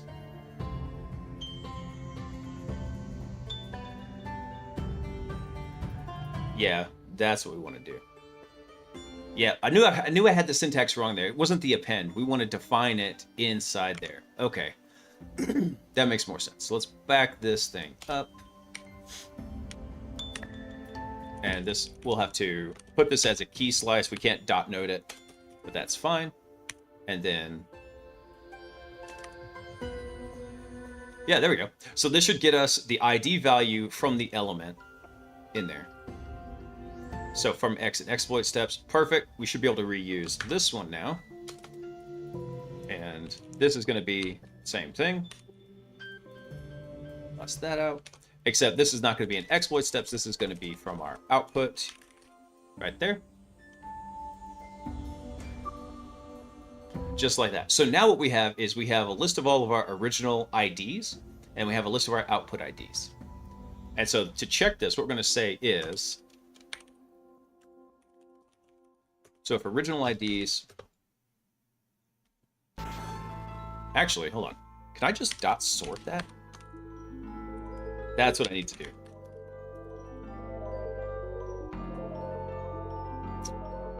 Actually, never mind. I'm going to apply the sort operation down here. And the reason for that is because I don't want to change the array. I want to leave the steps in the order because that ordering is important. But we can just compare it by applying it to it. So now we'll put in our output IDs and we'll just sort that bad boy right there. Just like that. Okay. So what this will do is we're going to check if all the steps are accounted for and present. So if they match, then what we're going to do is for, let's see.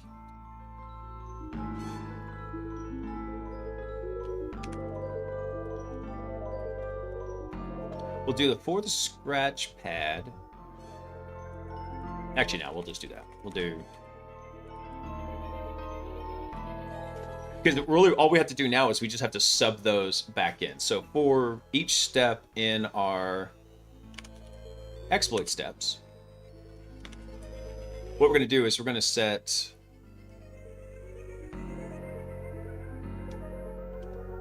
no, actually, I take it back because we're not iterating over that. What we're going to do is we're going to iterate over the original IDs here. So what we're going to do is we'll do for ID. There we go. That's what we want to do. So we're going to iterate over that because this has the actual ordered list of all the exploit steps we're trying to do, right? So for our ID in our original IDs, what we're going to do is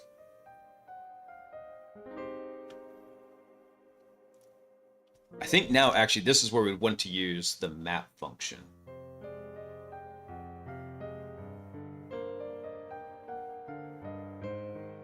Actually, no, we don't have to map it like this, do we?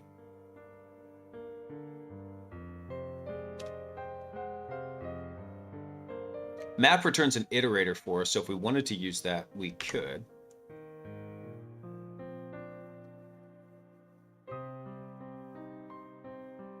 I know there's a better way to do this, but we're going to brute force it for now. So we'll say for step in output. And actually, I'm gonna call this output steps here and break some stuff, but that's fine. So, just so we're clear of what unit of work or which structure we're actually working on. So for step in our little output steps right here, if step, we'll check if the ID. So if the ID equals ID, that should be double equals.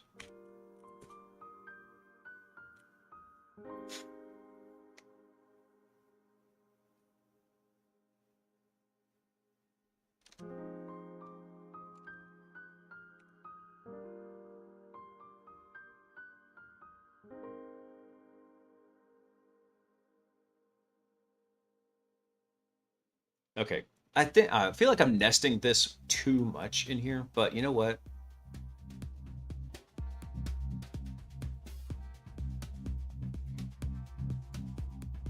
I think it'll be fine because here's where we're actually doing the substitution right now.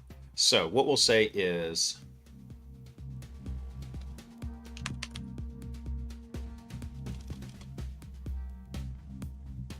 oh, that's not what we want to do.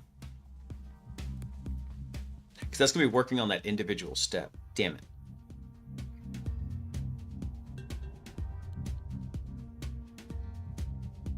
What is a more efficient way to do this? Because we actually need to make sure we're modifying the output steps in here. Actually, there's an easier way to do this. I'm a dummy. So for step and I, and then what we'll do is we'll enum. Is it enum or is it enumerate? It's enumerate. I can't remember. I always want to.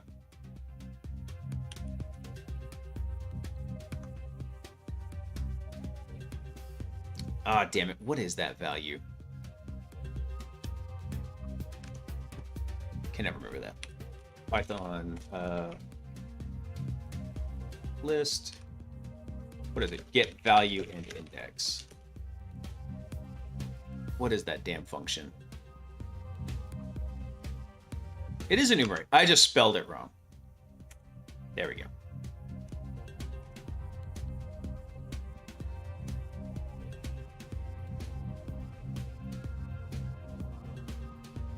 Oh, actually, this should be the I right here.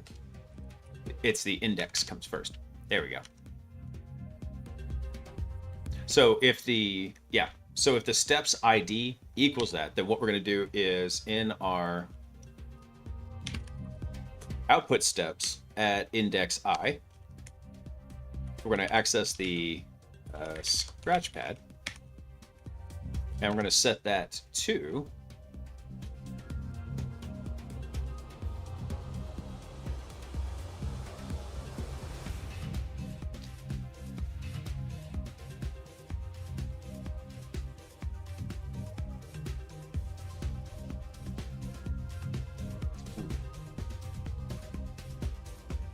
Hey, Vert.io, what's up, man? Sorry, I just saw your message. I was thinking deep on this one.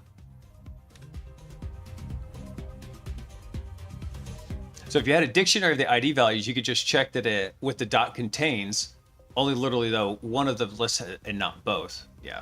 So what we're doing here, Vert.io, is we're sending a big, we're sending an array of this exploit step object up to the language model. And it's returning an array back. However, the scratchpad is a lot of data. It gets pretty chunky because it's tracking in detail everything that the language model or that the agent is doing whenever it sends it back. So it's the full context of what was done to try and complete that step of the exploit. So what we're doing here is we have told the language model, you don't have to return that. We're going to handle it over here in code. So we added this ID tracking variable here. And what we need to do is this check right here is saying, hey, if we sort these and we check them, are these two arrays exactly equal? They should be. If that's the case, we should be good. Unfortunately, we're working with arrays instead of dictionaries in this. And also, I am still fairly scrubbed here at Python. So there's a lot for me to learn.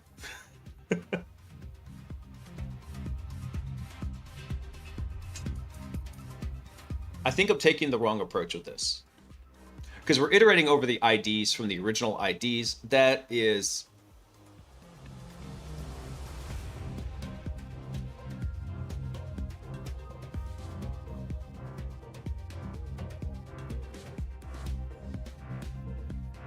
There has to be a more elegant way to do this. Because right now, this is a lot of brute forcing.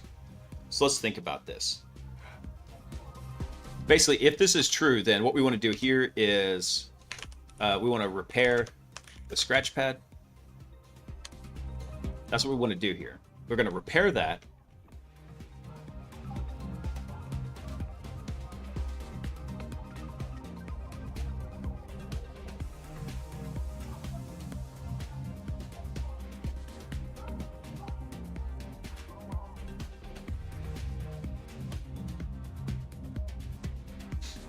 I believe Python arrays have the map function, don't they?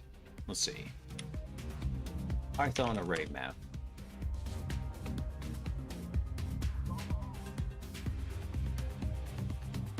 Yeah, because we've used this before, but like only in one area, and I brain dumped it after we used it, of what we're doing to it. So we use the map anytime we want to apply, anytime we want to basically apply an operation to every element in there.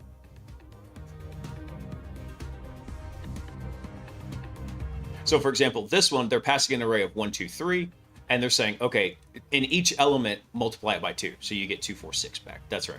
So map is whenever you want to apply a function across every element in the array. So we can define the function as a, in this case, they did a lambda. That's fine. It's not calling an actual function. It's a little anonymous function. It spins up, runs it, and then promptly destroys it. What version of Python? Crap. Try to remember. And the reason why I don't remember, okay, it should be Python 3.12. Yeah. So we're using Python 3.12 right now. So you have an apply map and a map, depending on the version of which one you're using. Yeah. Yeah, so this one should be map. Would a map function work?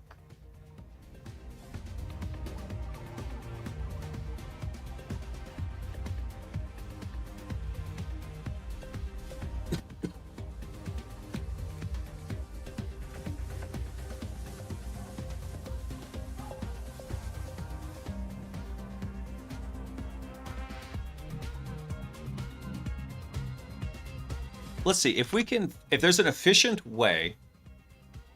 Let me get this. Find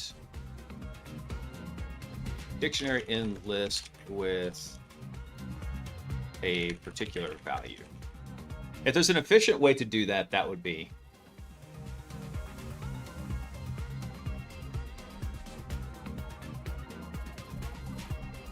So one efficient way, commonly used approach, is to use a generator expression with the next function.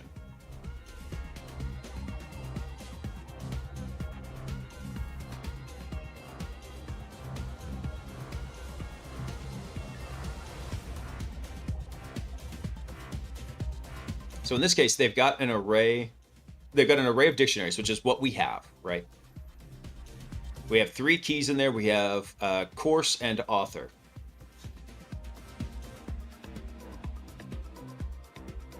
And we do 4. So it's going to return sub for sub in the input here. If the sub's author equals Mark.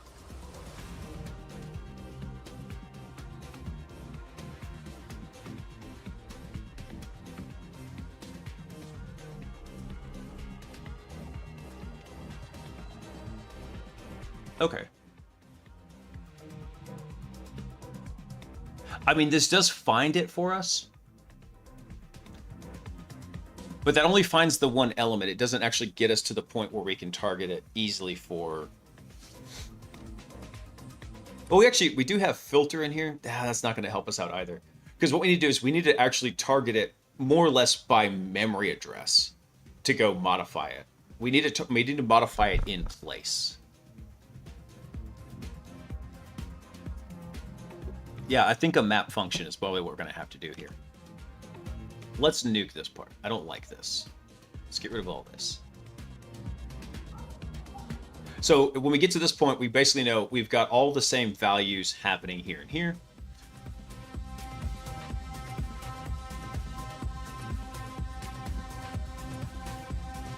So once we sort those, we know that they're good.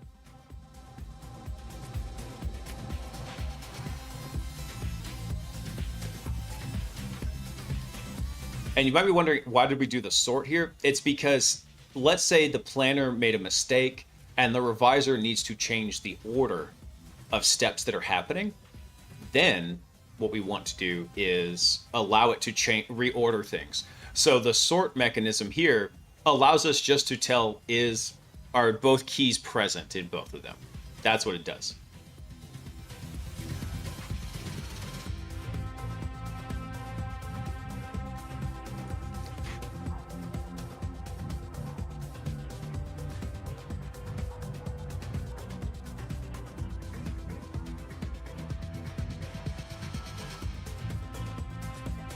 Let me take a look at the map. Put it again real quick, just so I make sure I understand it.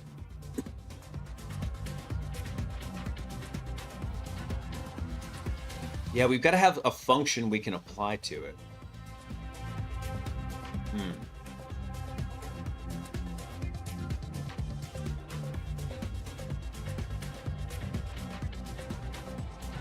Oh, Palmer, I didn't even realize that was you hopping in, because you and Vert.io had the same chat color. And I was just reading the chat because I just saw the purple. Hey, man, what's up, dude?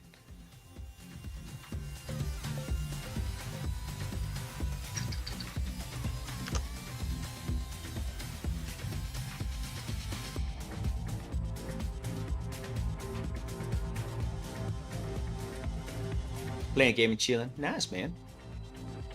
I might do a couple of gaming streams coming up this week because I'm off for Christmas. I need to do a teensy-weensy bit of work. I'm off work, but we just wrapped up a 5-week pen test, and then I've got, I'm doing reporting the week of New Year's. Should be a pretty chill week. But I also don't want to brain dump everything over the week of Christmas. So in the evenings, probably for like an hour, I'll probably hop into my work laptop, work on a little bit of the report, the annoying stuff. That way I can do the non-annoying stuff the week of New Year's. Just take the annoying stuff a little chunk at a time. Take a little chunk at it.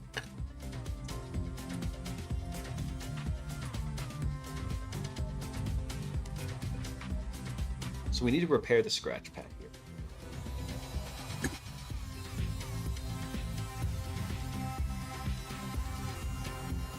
I mean, I can see actually two other ways we could go about this, where one is we just compare the IDs here directly without sorting them. If that's the case, we do a simple one-to-one repair.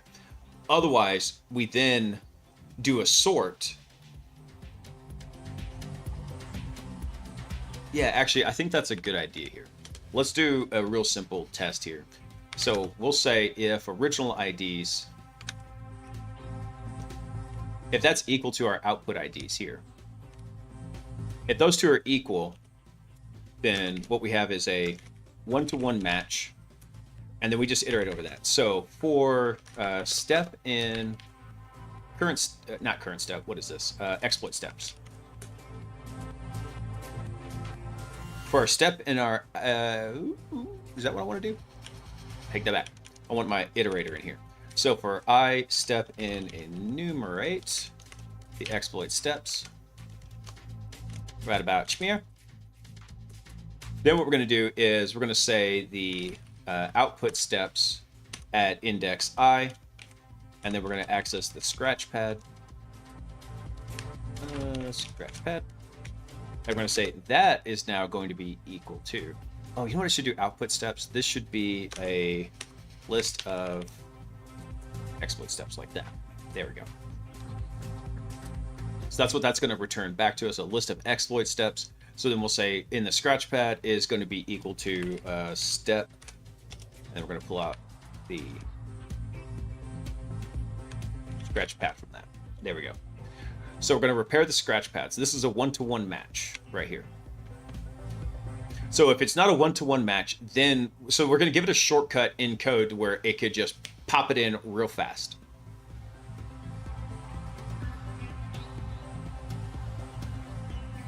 Actually, I think even the map would be a better... I don't know if that would be faster or just iterating over it directly, because we're not really applying any function to it. What do you think about that?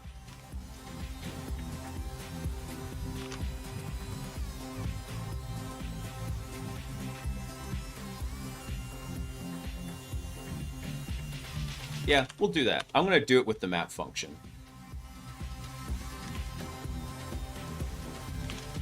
Yeah, so what we'll do is we're going to say output steps is going to be equal to a map. And for the map, what we're going to do is we're going to do...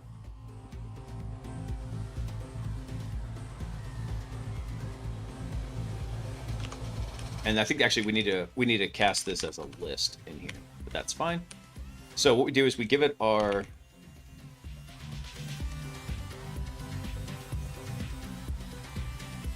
give it our lambda function here. No, I don't know if that's the best way to do it.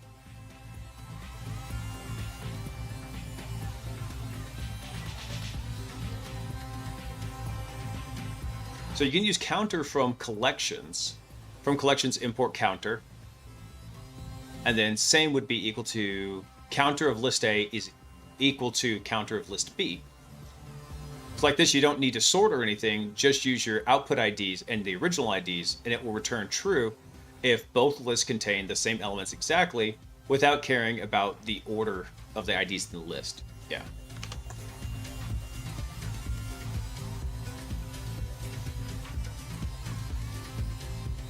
Interesting. I haven't seen that Python that module. Palmer, you're so awesome. You're just a wealth of knowledge. Let's see. Python. Let's go look at that real quick.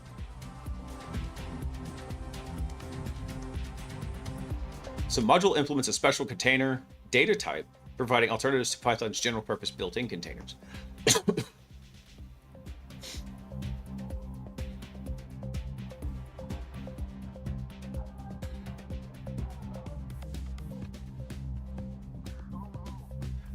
So they have one of the options in here. Hold on, so you were saying specifically use the counter in here. Counter. Let's see. So counter is a dictionary subclass for counting hashable objects.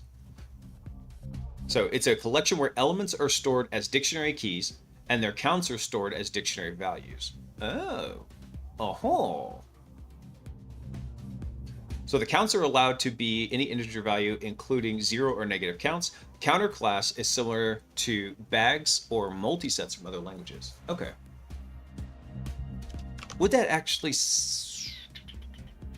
That would cover both of those use cases if we did use that.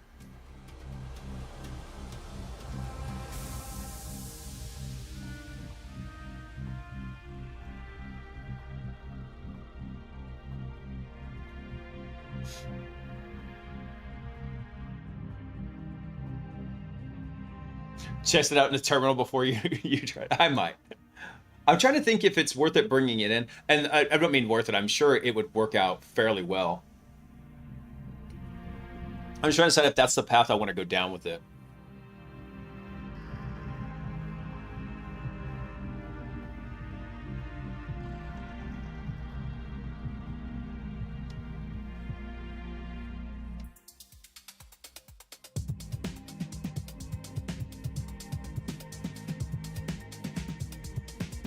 Think about this. Hang on, let me mute the microphone real quick. So I'm gonna do something noisy.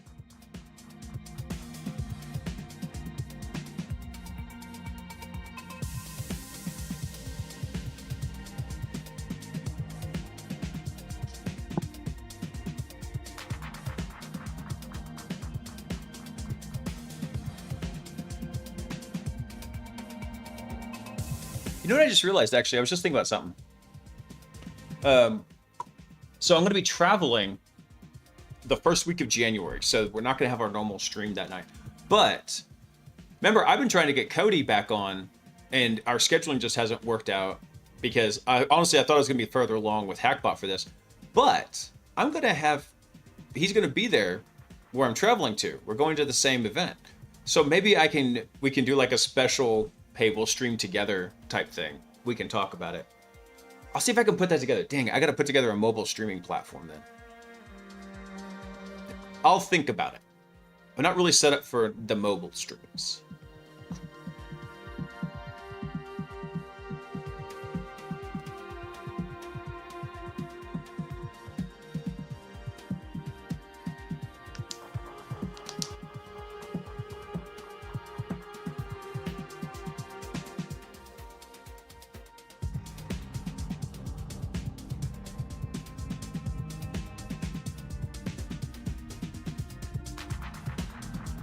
Do I want to do this map function? I don't think so.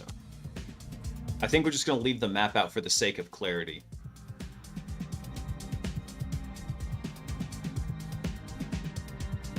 Okay, but this should actually work right here. So what we do is, first step is, we're going to check if all the steps are present. So check that all steps are accounted for and present. All right, so if that happens, we check it by sorting. We'll do one more comparison after the sort, basically saying, now the question is, do I want to maybe move this up and not do the sort? I think so. I don't know what I just did there. No, stop that. Okay, no, that actually worked out real. Okay, perfect. So if all those work, then we come up here. So if the original IDs and the output IDs, so basically if it returns the steps in their appropriate order directly, which would mean these two lists match.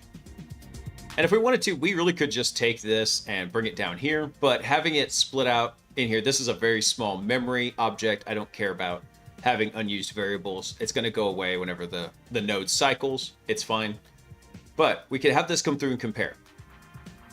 This would be the one-to-one match.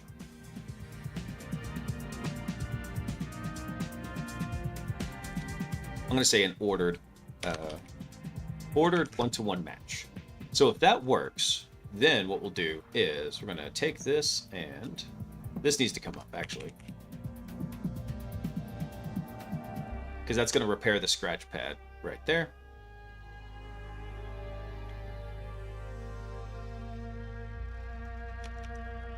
Yeah, so then what we're going to do is we're going to do a little elif action. So if the original IDs, when they're sorted, are equal to each other, then we actually have to go through and do our targeting in here. So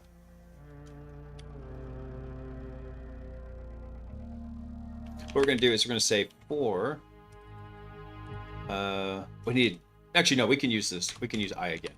So for I step in enumerate, and in this case what we're going to do is we're going to enumerate the output IDs, because that's the object where we want to make this adjustment right here. So for I in step and enumerate output IDs right here. Yes. And what we're going to say is, we'll say our target ID, it's going to be our, we can just do that. We can just do step ID in this case.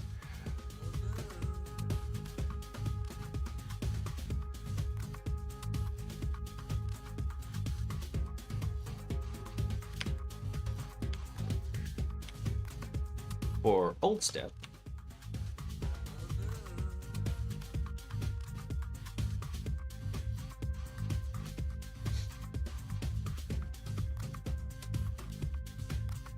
yeah, and this will be for old step in our exploit steps. There we go.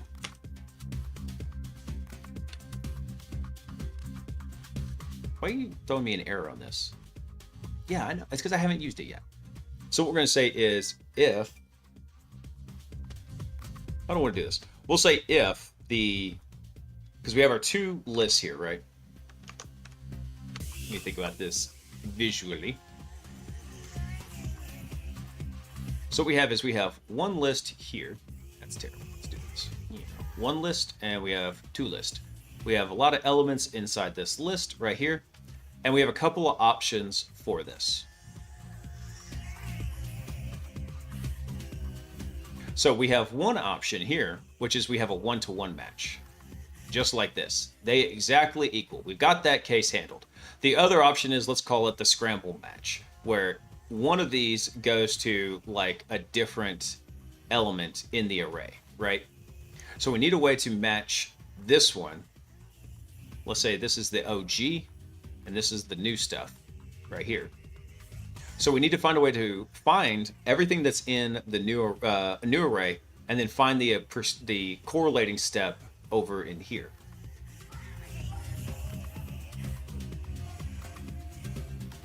So we can get the scratch pad and we can map it back over.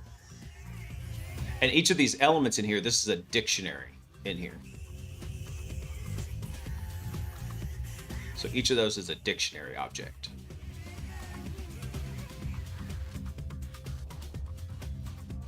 So the pink case we've got done. The green case we need to work on. So we want to repair it inside the new one. So we want to iterate over this, extract the ID, find the object in here that has that ID, and then copy the scratch pad back over. So that's what we're doing. We're finding, we're going to iterate over the output IDs, and then from our old step, or for each step and exploit step, if we'll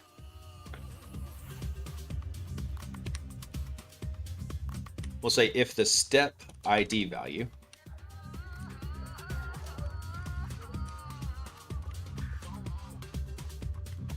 and that's going to be equal to our old step ID value,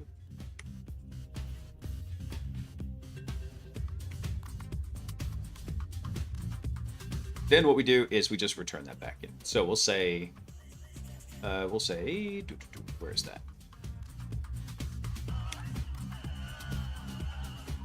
Oh, that should not be output IDs. That should be output steps right there. That was the wrong array. So basically we're going to say that at index I is going to be equal to, oh, we got to target the correct field, because that just gets us the object. So the one out of there we're going to get is our scratch pad, just like that. And that is going to be equal to our current old step scratch pad. Just like so. There we go. Wunderbar. Okay, so that handles our scramble match. Just like that. So our scrambled one-to-one match. Cool. So if we send the same stuff, we get the same stuff back, we're good. We're Gucci.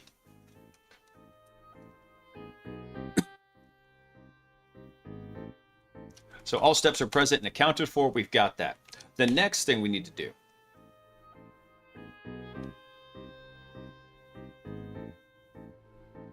is we need to process this one now. Check for untracked steps in the LLM.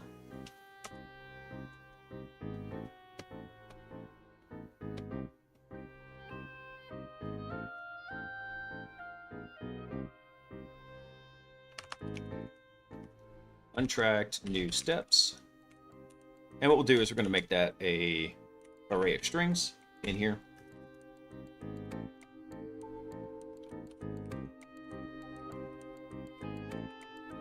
So untracked new steps, and what we're going to do is that is going to be equal to X for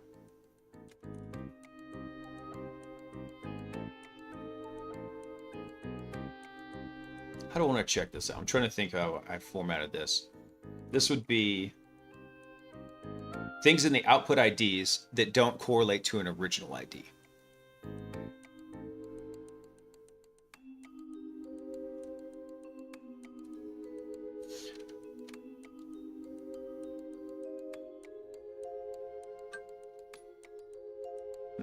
I need to go, actually, before we finish this up, I gotta go run and do something real quick. I'll be right back, guys.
All right, I'm back. Hey, thanks, Verdio. Thanks for stopping in, brother. All right. Dang it, I just noticed the green screen's off again.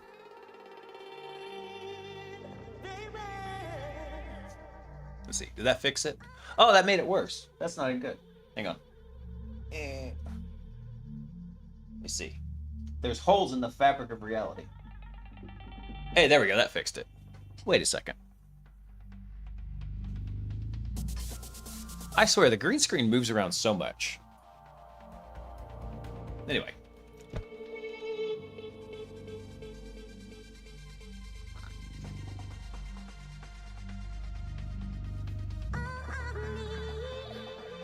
What is this song? Tuba.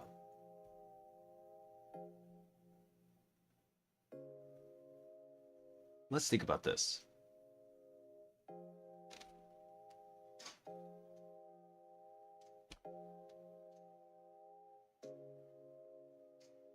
So this is going to be an array, because that's what we're going to be returning.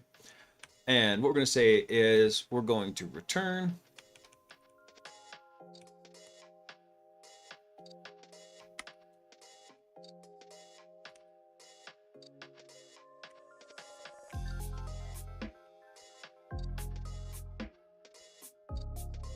Actually, I'm an idiot. There's an easier way to do this.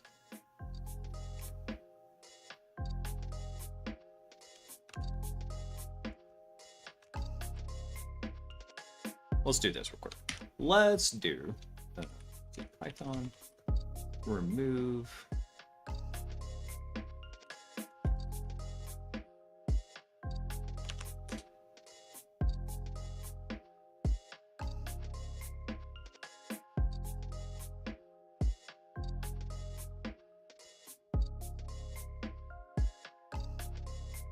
Yeah, so we could actually just have it removed by key.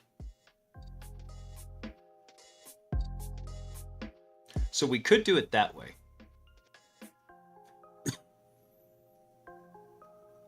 We don't want to pop it off. That's not what we want to do.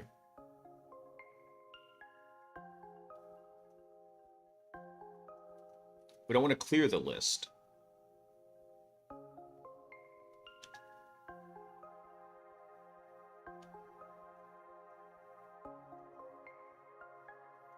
Actually, we could use a map in this case if we wanted to. Because we're applying that, we're going to apply that remove operation there.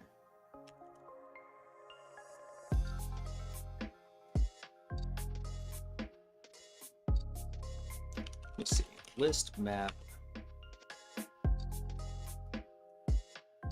And then here we tell it what the function is.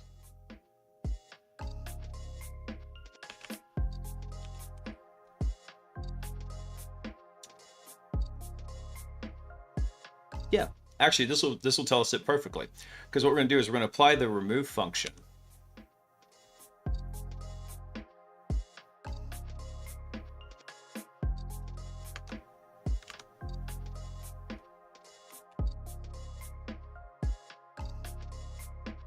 Actually, would that work?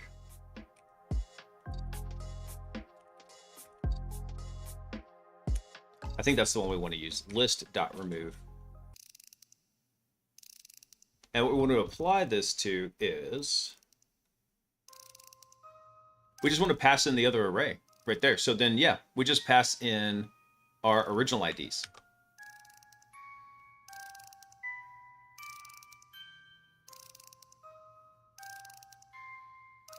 No, that's not correct. Hold on a second.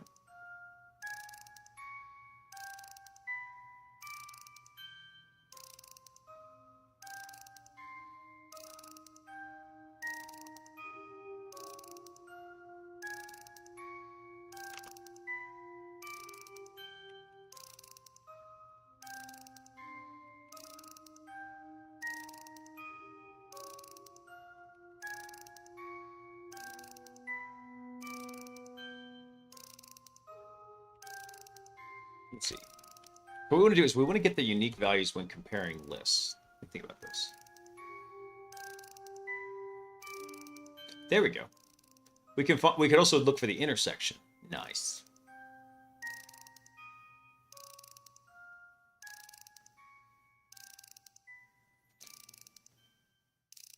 We could also do it with NumPy, but I don't know if I wouldn't necessarily need to use NumPy. So in this case, we could use the AND operator.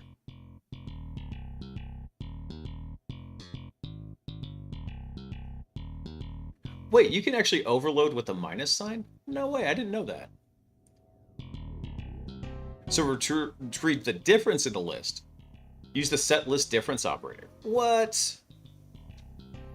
So elements in list B that are not in list A. So you take list B and you subtract out all the stuff from list A. Oh, that's hella easy. Ha! Okay.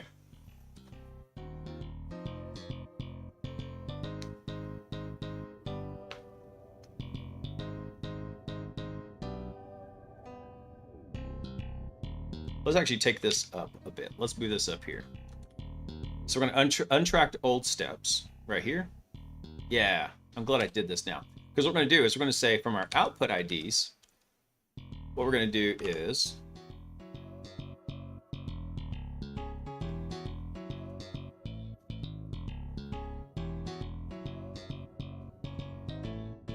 so we take these, we cast them as a set, and then we take the difference between the two. So what we're going to do is we're going to say the set of output IDs and subtract the set of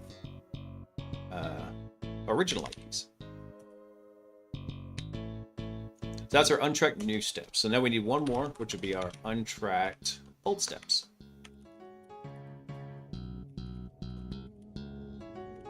And again, that's going to be just a list of strings.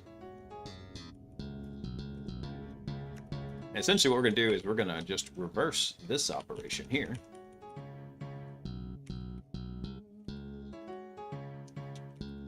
Take this. There we go. So there we go. Awesome. Now we have a list of untracked steps in here. Perfect.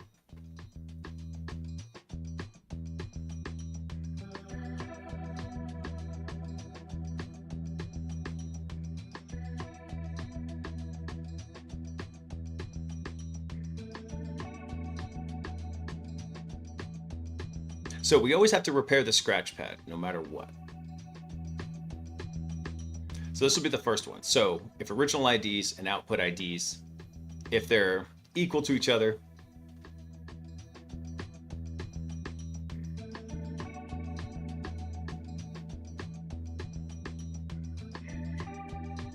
actually, let's look at the case here. So if original IDs and this are equal, both these sets will have a length of 0.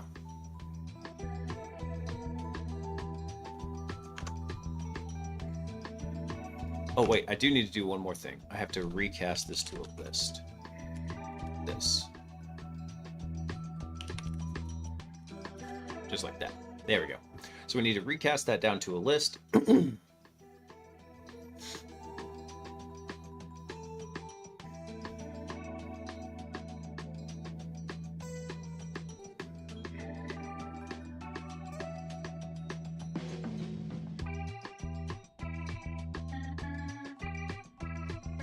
Yeah, actually, we could just do that.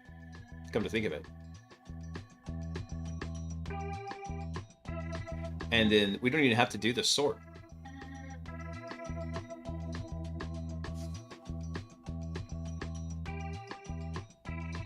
Because we get to, because sorting operations can be kind of computationally intensive. What we do is we just check this.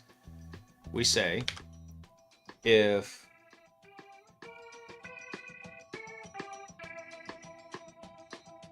so long as there's 0 untracked new steps and 0 untracked old steps,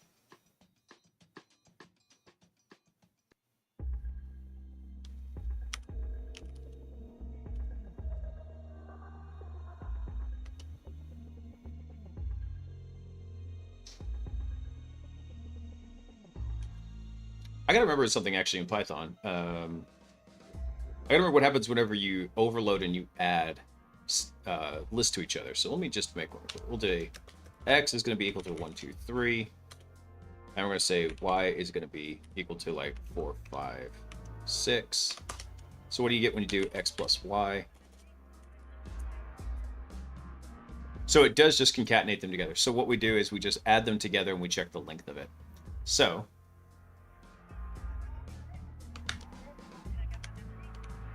if the length of those two variables is equal to 0 after we add them all together, then we know we have a scrambled one-to-one match. So perfect. We can cat these two.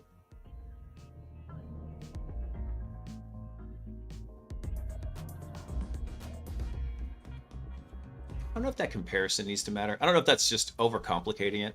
I think it is, actually. Let's leave this in here. Let's take...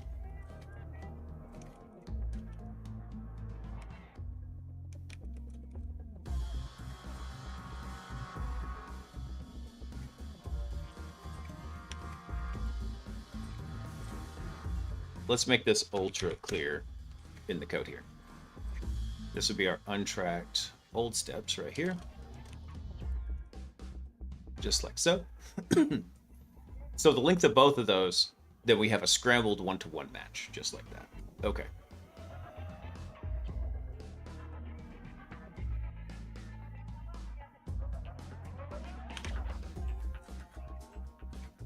So we go from an ordered to scrambled one-to-one match, just like that.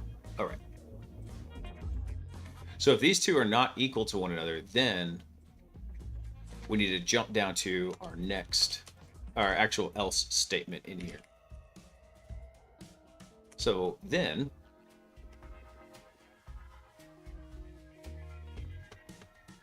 I'm trying to think of things that are more likely. So in the beginning, they're probably going to be equal, one-to-one. So that's why I put this one first. Ordered one-to-one match. Just think about how the language model is going to return it. The next option is it rearranges some of these when this happens.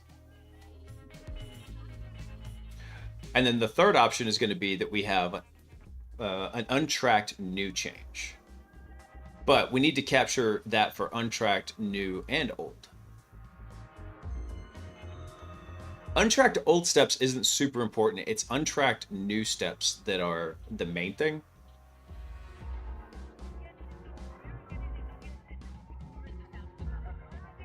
Because it might go through and just delete an old step. So let's think about that. If it removes a step out of there,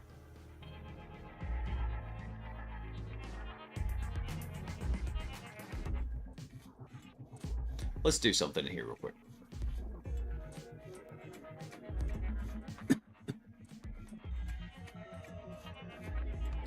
I'm going to copy that line real fast. So we're going to do a little bit of additional tracking in here. And what we're going to say is, we're going to exploit step revisor. We're going to say, what do I want to say here? They match one-to-one. And let's do that real quick. Just like so. But down here, we're going to do this again.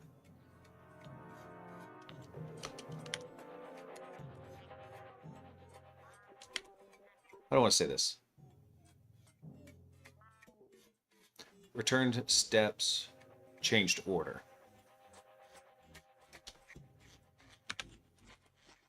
Yeah, we'll say matched and changed order. There we go. So this would be it reordered the steps in there, but it did not add or delete any.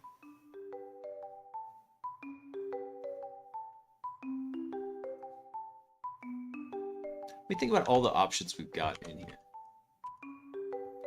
Let's do a truth table. Who's done a truth table in forever?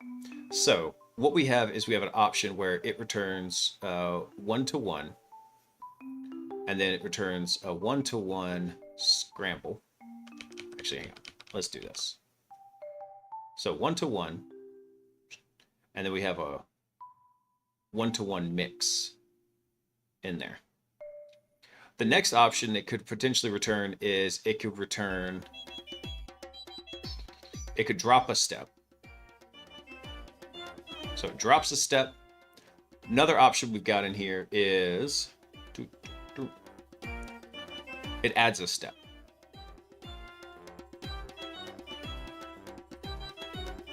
It could also modify a step, but if it modifies it, the tracking ID should stay the same. Hopefully.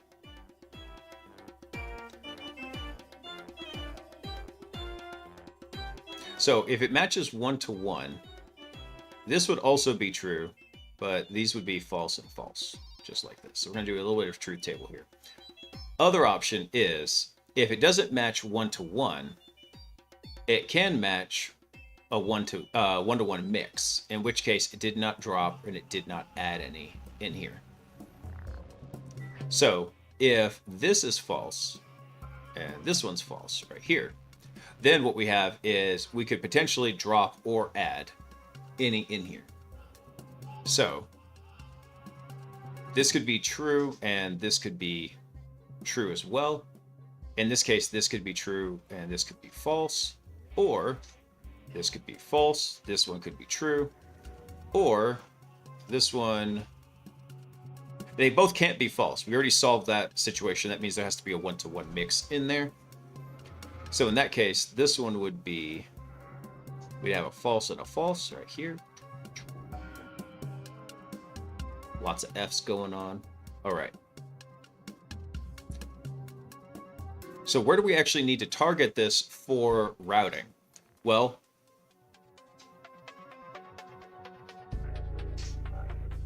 actually, this would be a false right here, come to think of it, because false now. Because if we have a 1-to-1 true, we're not going to hit, we would technically have a 1-to-1 mix. Actually, let me take that back.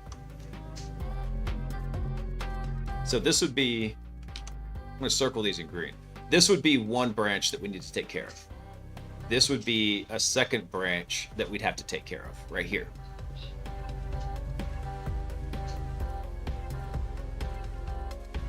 So now the next one is, what if we drop or add in here?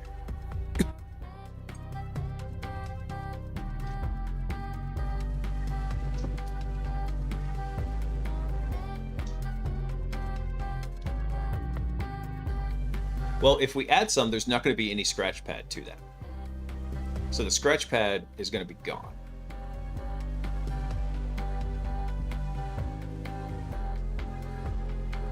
So this right here would be one more branch right here. And then this would just mean everything's all jacked up. Because if we didn't drop or add anything, that's stupid. So that would just be, we didn't drop or add anything. Let's kill that. I don't have Leap, Primogen, whiteboard skills. Eventually I'll get the iPad set back up where I can actually draw the diagrams clearly. So this would be our other branch right here. So yeah, so we need 4 branches. These ones actually get covered under here because we could have a true... We actually covered this one first. We checked to see if there's at least a 1-to-1 mix. So this is what we check first. This is what we check second. Third would be if we dropped any, but do we need to worry about it if we dropped any? I don't think so. So really, this would be number 3 right here. So actuality, we don't even need to worry about this situation where we drop and add. It's just if we add some to it. Yeah, so if we drop and add these ones,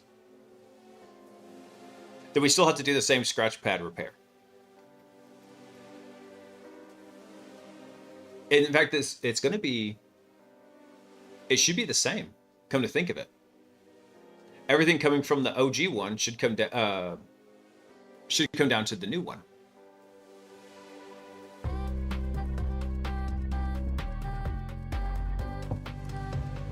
So no matter what,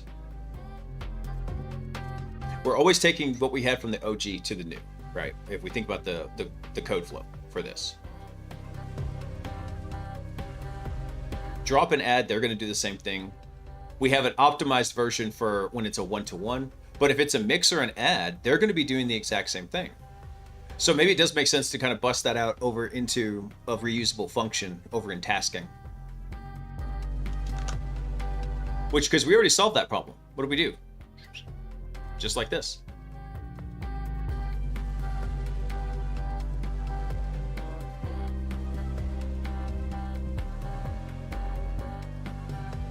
I think that would work well, actually. So let's take this idea here.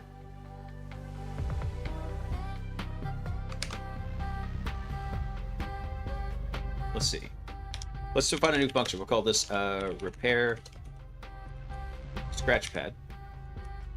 And this is going to take in what is our new list of exploit steps. And it's also going to take in an old list of exploit steps. And what we should return is a list of exploit steps. Real easy. Easy peasy, lemon squeezy. Just like that. Boom. So we return that back, and let's put a little bit of, I'm going to drop this right here so I don't forget about it. And what we're going to do is drop a little bit of doc text in here. Let's see. Populates the new exploit step list with the scratchpad. We'll say it populates the new exploit list scratchpad values from the old list.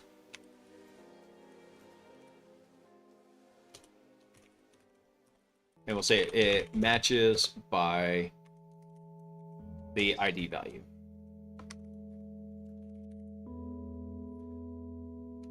There we go. Just like that. Okay.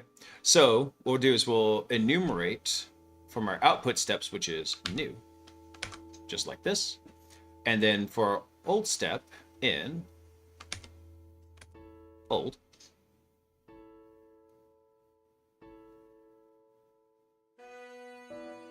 there's no typo. It's exactly where I want it. And then what we'll say is the step here could be old step, and then this is going to be in. Oh, messed that up. That's fine. That's going to be our new one right here. So what we're going to do is we're going to modify that variable, and then we're going to return that. Just like that.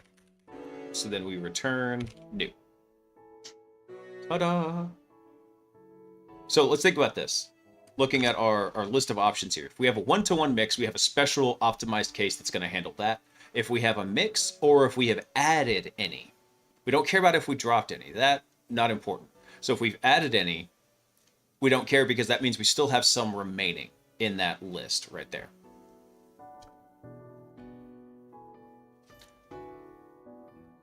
So if we have the one-to-one mix, well, actually, hold on, there is an option here. We could have dropped some and not added any.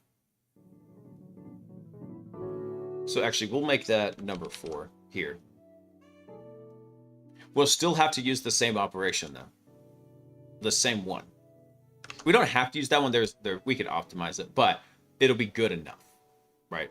So this comes through, takes all the scratch pads from the old set, migrates it to the new set right here. So now let's bust that over into this. So what we're going to do is we're going to call our repair scratch pad, and we're going to pass it in the new set. I think I'll change that actually real quick. Let's see.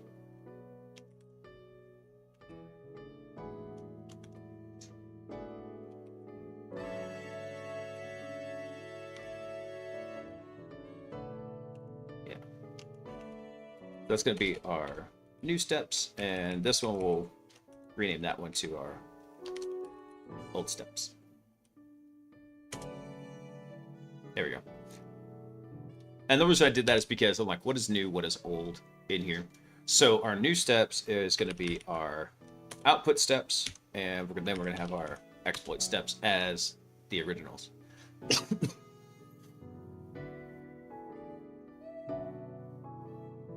So if we do this, let's see. That was our optimized pair scratch pad.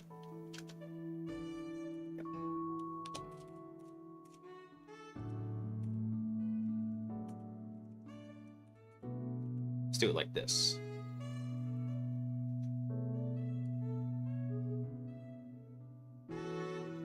Let's go ahead and get rid of these notes down here. We don't need them anymore.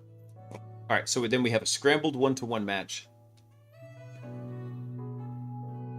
The only other option after this is if we have a drop or an add, in which case we still have to repair it. So really, this is going to be a 3 also.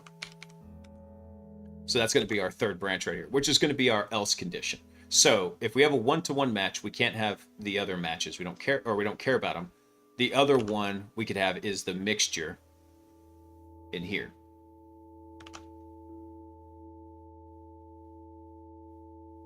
I kind of messed this up. This should be number 2. And this should be number 1, like that. So number 2 is we have a scramble match. In which case, if we have a scramble match, we cannot have a drop or an add. So then the other option is, and then drop and add have the same net effect to them. So yeah, perfect. This gives us our third branch right here. Excellent. So let's go just actually copy this stuff down here.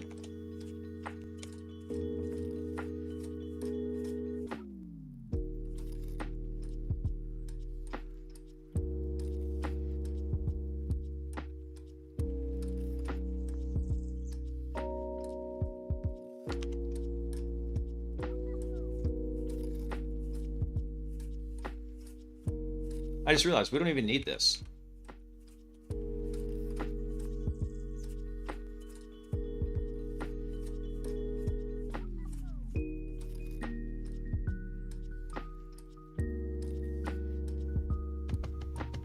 Because I was just thinking about this. We don't even necessarily need that, do we? We only really have 2 options in here. Because what? It's the same operation if we do a mix, a drop, or an add. These ones are going to be, we're not worrying about the order if any of these that happen. So this actually is a number 3 also. In that case, we only have 2 branches, 1 and 2.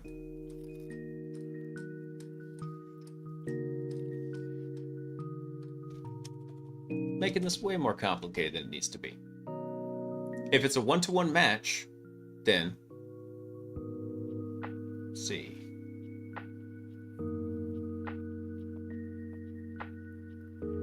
The only thing that would make it different is like how, if we want to do this.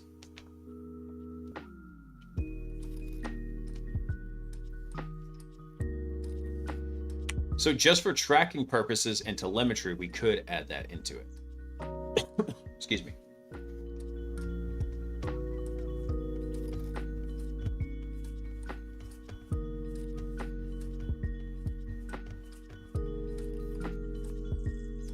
Do I want to go that far, though?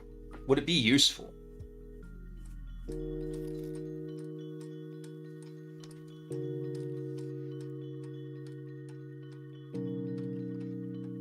I don't think so. Not necessarily. I mean, we'll see that data in the telemetry in there.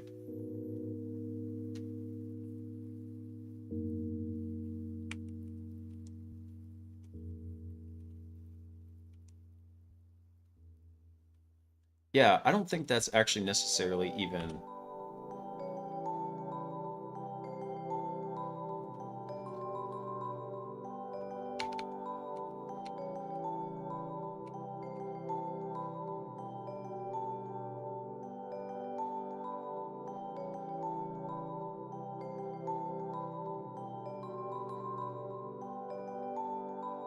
What do you think about this?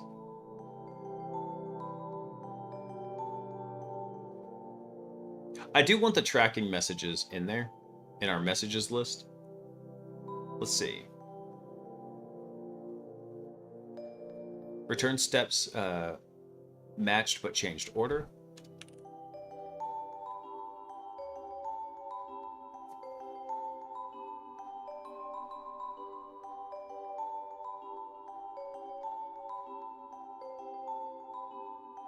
Not really. What we can do is we can take this out. I think that'll be fine. So we take this out. We say, yeah, everything returned exactly, or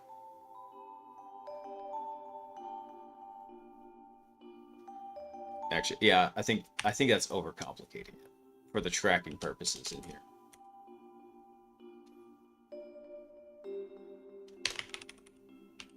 We'll say repopulated exploit step scratchpad.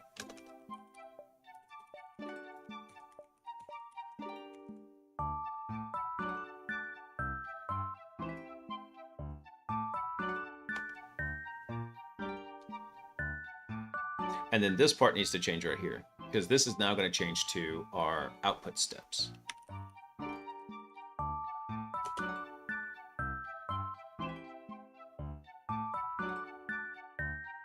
If we really wanted to get froggy with it, we could say it deleted certain steps and it added certain steps, but we can also just go look at the table for that. All right, let's see if it hot patched in correctly. I think it did. Awesome. So now we should have all of the Scratchpad data populated back in. Let's go give it another run.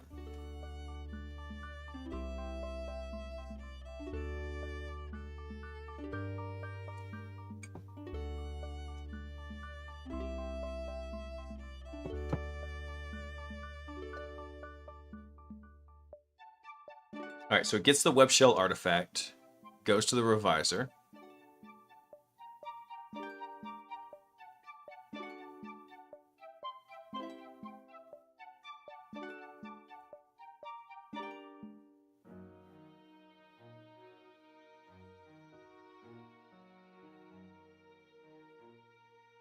And now it's executing the special agent, so it should be... That was really fast for it to navigate with the web browser.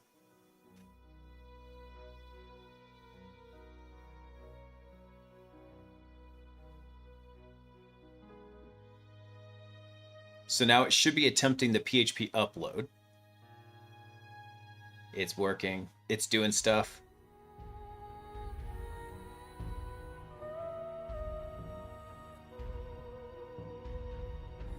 We'll clean. Now that we have some unused variables in there, we'll clean those up before we push it up to GitHub for everyone.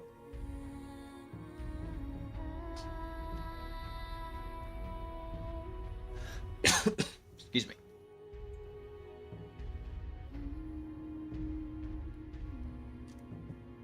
So it should be calling rename now. Oh, snap. It shows PHTML. Let's go. That's an instant winner.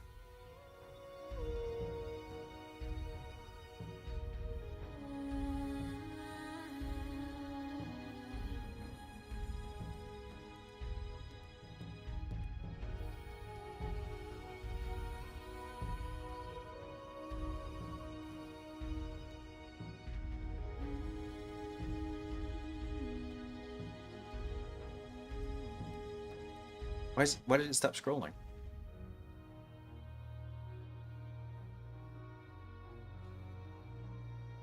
So we're back to the special agent node. Oh, are you going to try the upload? Oh, please do. Please do.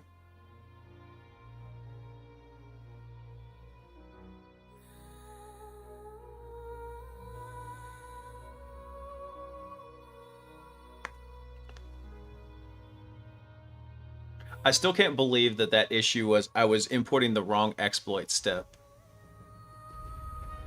The bypass using the PHTML extension worked. Let's freaking go. Oh wait, why did you say bypassing it? Oh no. Are you stuck in a loop? Please don't be stuck in a loop. Did you lose track of the context?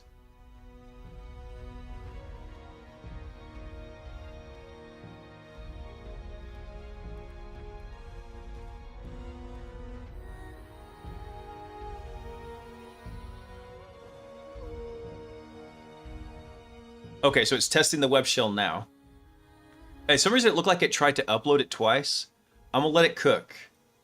It returned TripDub's data. Nice. Nice.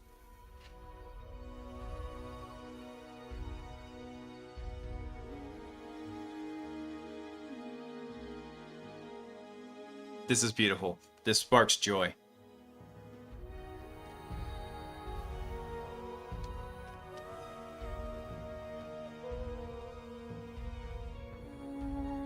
So now it's moving down the list.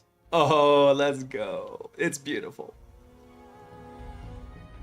No. What was the error? Exploit step processor had an error? What did you do? What are you doing, step processor? All right. We got a lot of data to unpack now. So exploitation agent came through. Planner, what did you do? Planner comes through and says, here's our steps. Navigate to the upload form, upload the PHP web shell, navigate to the uploaded web shell here, test the web shell to confirm execution by running a system command. Okay, perfect.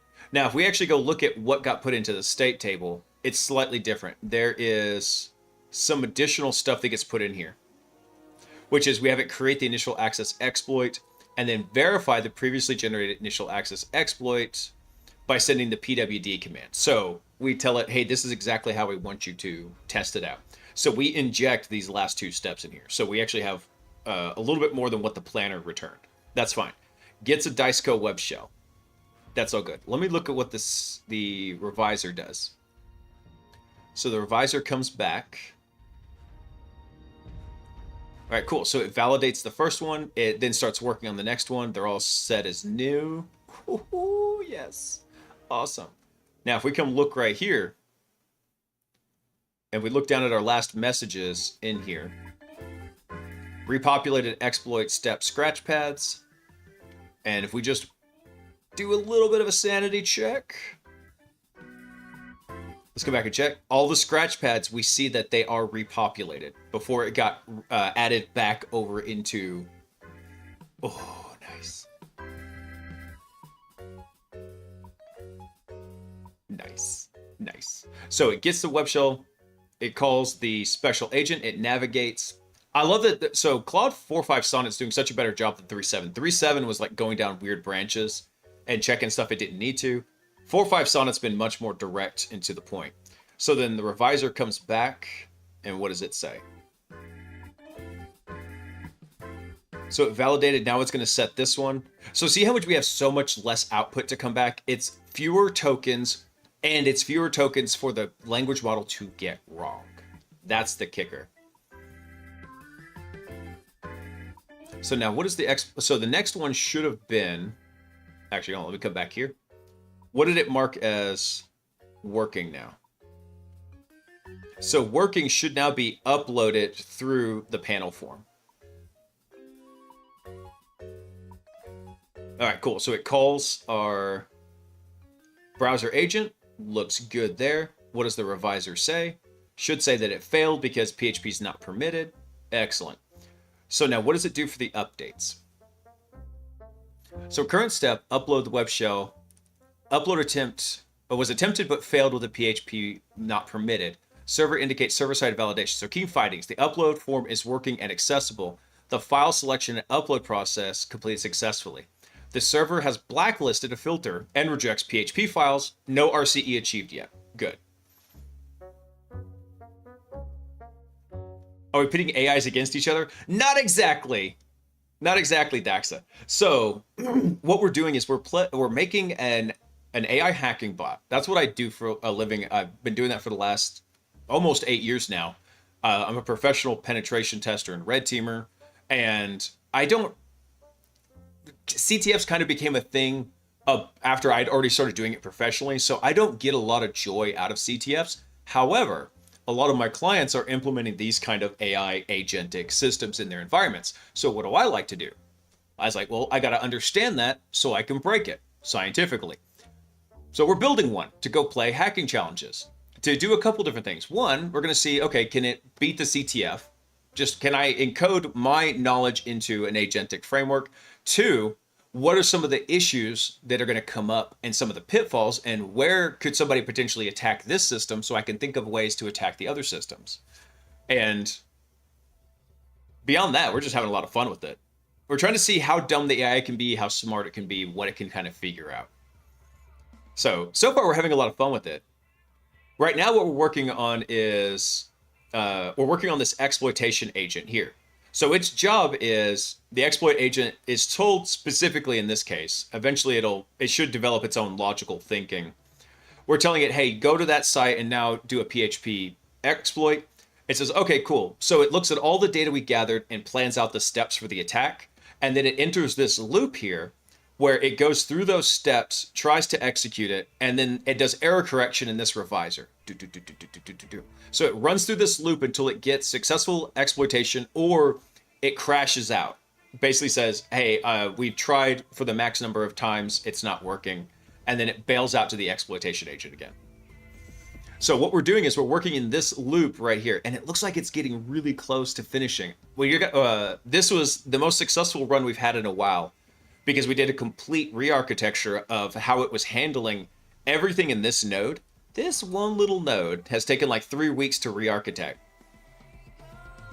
And the reason for that is because we had a whole bunch of structures in place for it to kind of handle how the steps were being managed and sent and everything.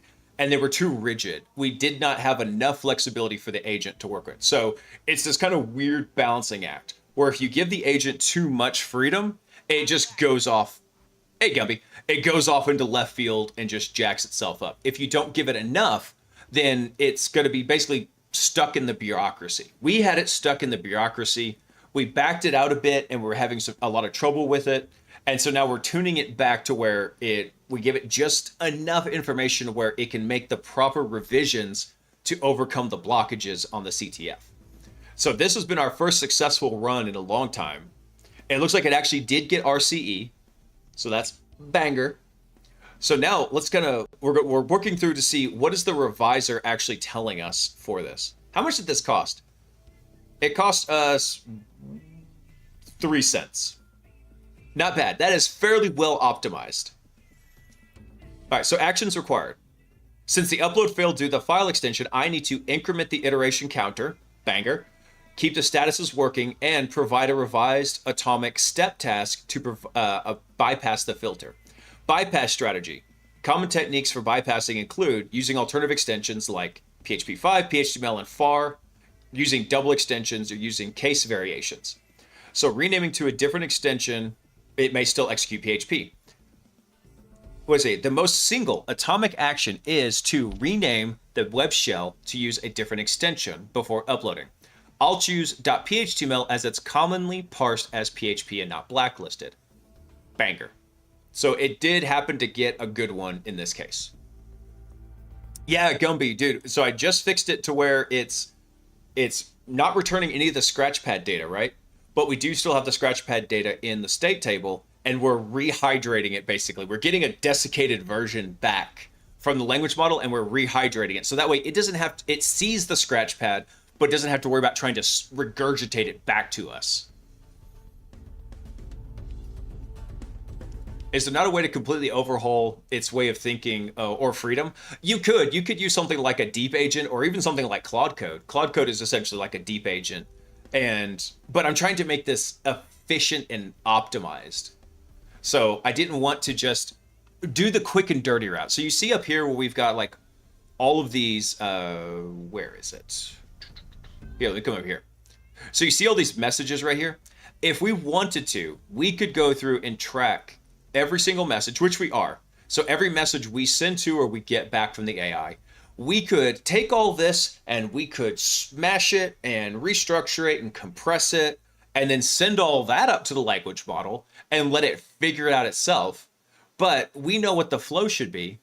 And so the whole objective is give it enough context to make intelligent decisions, restrict its movements enough to where it has to go down the correct path. So that's the name of the game. You give it too much freedom and too much information, it gets dumb. You don't give it enough, it gets jacked up.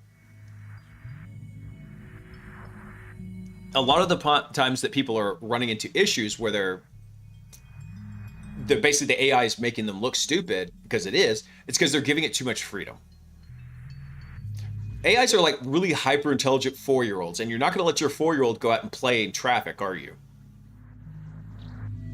All right, so let's take a look at the updates it sent back. So these ones were validated. Those are good. So now what we have is we do have a new task here, but did this match the last one? Let me copy all this. Killing me, Smalls.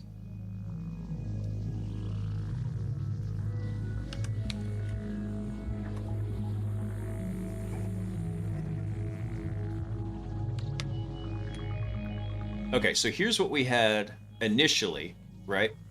So what I'm going to do is drag this over here. And then this is what we just got back. what we had from, excuse me, what we had from the last revisor is here. So let me go grab that data. Let's go compare the two of them.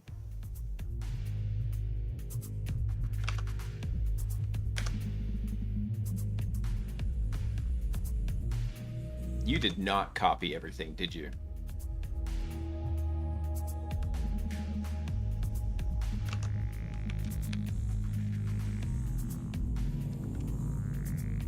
Is it only copying what's visible? That is suboptimal.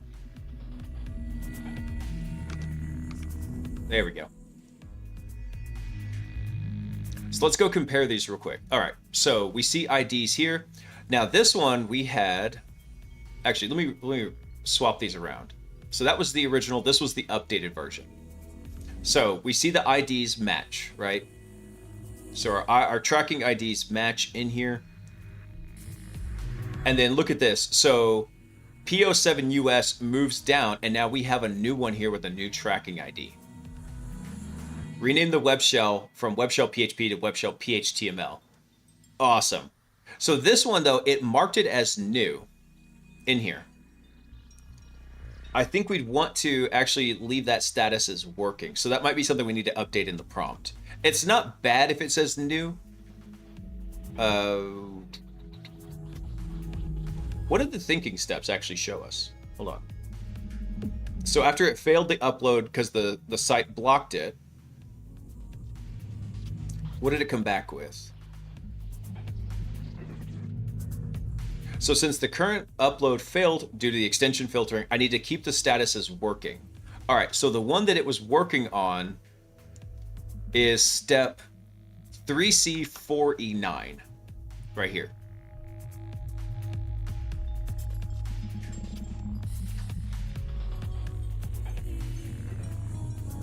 Oh, wait a second.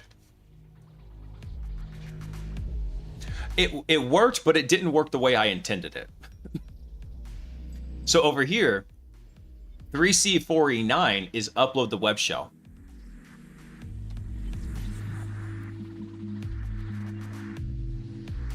And here it modified it to this.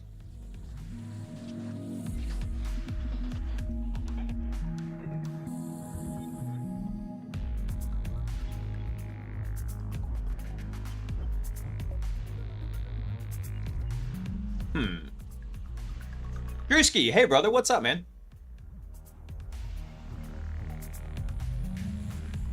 You just whip the 4-year-old until it doesn't even think about it? I mean, in this case, yes, but I actually have a 4-year-old, and he's so hard-headed, it wouldn't work on him. I wish I knew how to code. Dude, it's not too late, man. So I have a lot of experience working on code, and I have experience modifying and hacking and working with stuff that other people have made. But I'm also 41. I'll be 42 in January. Finally, I'll know the answers to life, the universe, and everything. But I didn't actually really start like this project until this year. And it's because I wanted to know how to actually code better. There's not a lot you actually have to learn for the fundamentals of coding. And you need to learn some basic stuff. How variables work. What execution branches are. Some common patterns, things like that. And then once you learn those things and you learn them well inside of one language, they translate very well to other languages. I will tell you this, I don't recommend Python or any other language that lets you have like fluffy variable types as an initial coding language. Start with something like Go or C++ or Rust if you really hate yourself. And the reason why is because those are very strict in enforcing typing. So if you start a variable, for example, we've got variables in here like this one. So this one right here, our exploit steps variable, right? It's going to hold some data that we're parsing out and doing. I have defined it as a list of exploits, but Python doesn't actually enforce that. If I was doing this in something like C++ or C# or Rust, if I tried to put data of any other type, any other shape, any other genre into here, it's going to throw a fit. Python doesn't care. If I tell it this is an integer, some number like 1, 2, 3, 4, 5, 6, up to infinity and beyond, And then I tell it, okay, now I want you to store this 1997 Toyota Yaris as that. It doesn't give a damn. It will do it. And it can get very confusing whenever you do that. So I actually it's much harder to go from a loosely typed language like Python to a strongly typed language. So I recommend folks start with a strongly typed language. The IDs in theory, Gumby, should be static. But we're seeing that we probably have to go update the prompt a bit, because as we're seeing here, what we have is this one matches, and then we had upload here, upload the web shell through the form. That was 3C49E. That's this one right here. It's now changed. It's still working, but we have modified this step.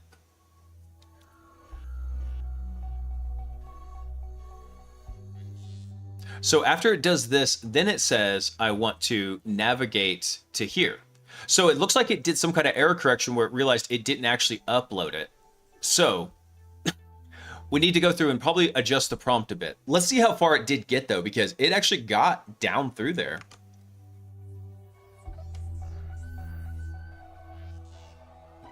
Chilling and being indecisive. Just do a little coding, man. Oh crap, I just noticed it's 11. Hold on. Let me add a little more time to this. Just in case I want to do one more test tonight before we wrap up the stream.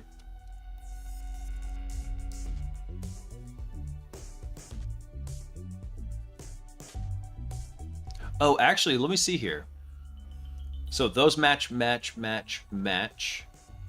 me come down to... Okay, so here it did this. HBFF2. So all these did match. This would have hit the one-to-one match branch that we just put in, and it would have repopulated all the scratch pads, which is fine.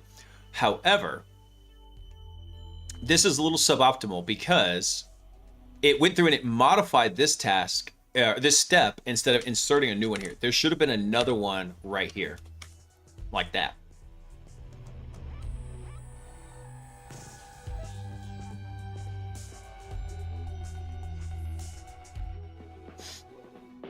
Yeah, so this should have not, it can modify this. This value should never change, more or less, but it did technically work. It just didn't work as intended.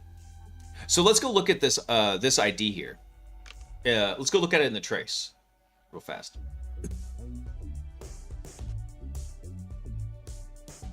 Hardest part of learning to code for me was learning the lingo. Dude, freaking learning nomenclature and wording like that, it's always going to be like a big struggle. Learning the techno babble. Can't seem to find where to learn, so thinking about paying for courses, but Google puts them into words and I can't understand because Google. Let me see.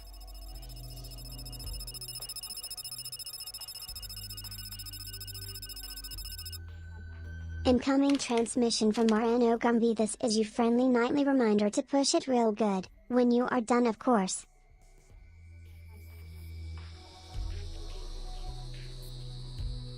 Let's see if there is a good intro to programming with Go in here. Actually, the Go docs even kind of explain it a little bit.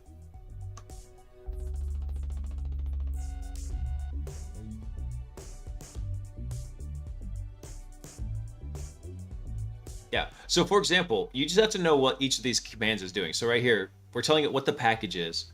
We're importing whatever FMT is, which I think it's format. And then usually you have some kind of function in here that's going to be getting started with this. This is probably not even all that fantabulous in here. Go by example actually might be a good one. Ooh, too zoomed. There we go. So this program puts the hello world.go and uses Go run. Sometimes we'll want to build programs in binaries. Yeah, this actually might be a decent one to get started. Let me drop this one in here.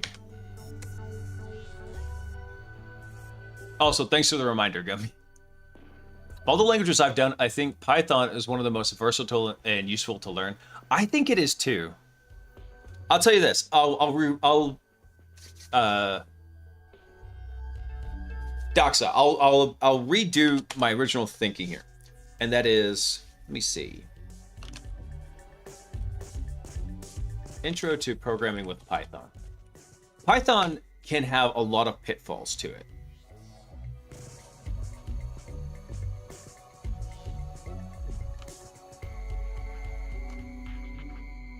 No, really dismiss it. There we go.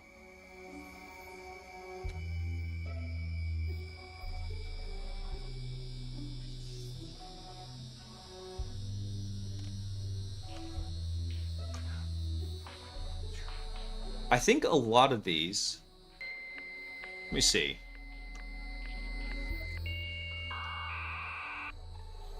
Oh, Daxa, thanks for coming online, man. Let's see. Does anybody know? So, Daxa, how much computer experience do you have? How comfortable are you with computers? And let's start with that. How comfortable are you with computing and working on them? And then we'll go from there. Hi. What's up, man? Thanks for coming online.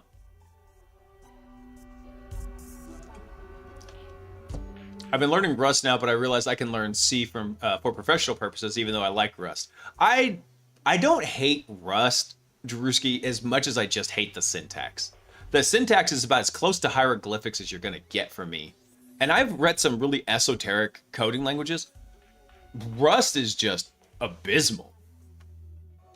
It's the worst thing about the language is the syntax.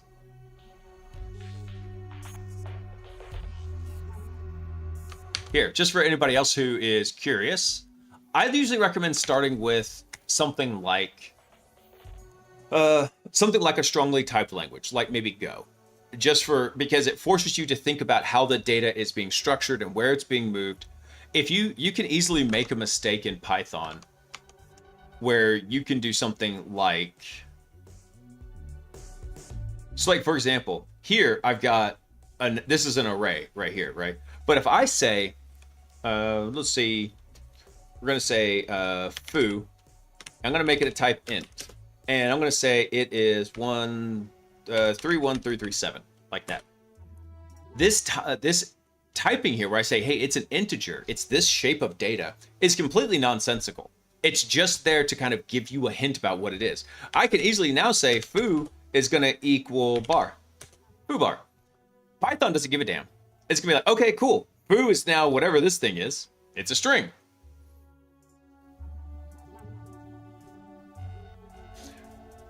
I was getting there, Palmer. You're jumping the plot. So, yeah. But exactly like Palmer just said, this is not enforced in any way. Now, if I try to do this in C, or if I try to do this in C++ or Go, it's going to instantly panic out and be like, nope, I'm not even going to compile you. This is bogus. You're trying to put a 1997 Toyota Yaris into a box built for a 2005 moped. It's, the shape of the data changes forcefully.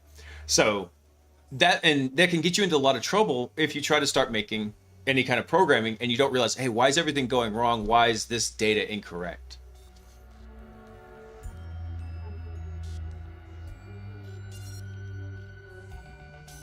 Yeah, exactly, Palmer. Exactly. All right, hold on. I want to get through the rest of this trace here real quick. Let's see what it did. So we noticed that it modified the current working step. So we'll probably have to do some updates to the prompt in the back end. But let's go see what else it did here. So now it does do the rename file because it saw that was the new working task in there. The revisor comes through and now says, let's see. Rename the web shell to PHP to bypass the PHP extension filter. Let's see. So the step completed successfully. Action required. So mark step as validated. Mark the next step as working. Clear all scratchpad fields as instructed. Perfect. So we get that. Now our rename is validated. The new working is navigate to the upload. Navigate to upload the web shell. Okay. Wait a second. So that was PO7US right here. What was PO7US here?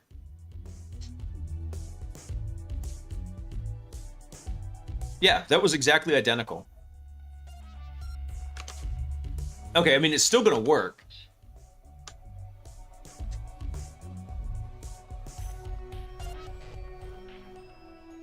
So hold on, which one did it modify here? It modified 3C4E9, which was upload the web shell.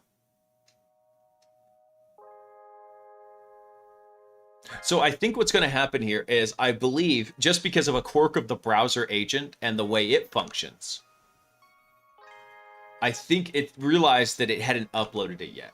So let's go take a look at that. So now it gets back to this part where... Wait, hold on. What did it mark as working? So it's going to mark PO7US as working. So PO7US, that's this one.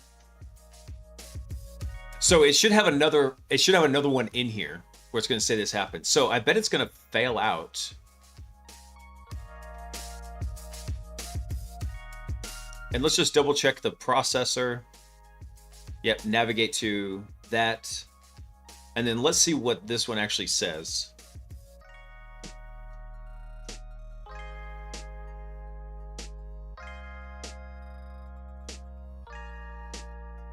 So I'll navigate to here. It's going to try to navigate to it. It should get a 404.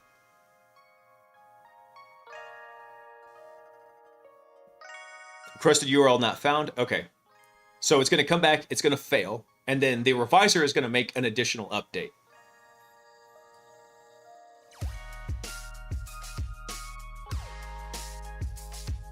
So let's see what the reviser says for this. It's going to probably say that this task did not complete. Okay, so looking at the step history, I can see step LRE7X got the PHP web shell. It navigated to the upload form, renamed to PHTML. Oh, good. It realized there's a missing step. There's no step to actually upload the file to the server because you deleted it. Okay, so action required. A new step must be inserted before the current step to actually upload the renamed PHTML file. Okay, so what's it going to do now? It's going to emit our updates.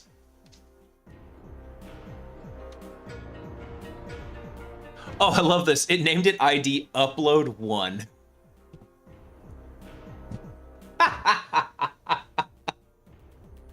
Why didn't I think of that? Well, actually, I wish it hadn't done the ID in here. We'll have to add an instruction to tell not to do this. And the reason is because this, in theory, should be some random vector.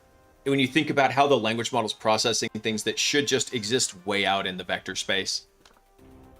This, technically, since upload is in here, it should be, in theory, very close to the upload vector in the vector space. And then whatever's around it is going to influence that. Maybe that's not a bad idea. I don't know. I'll have to think about it. Oh, LinkedIn Learning has some surprisingly solid programming courses. I've never looked at LinkedIn Learning, Drewski, so that's good to know.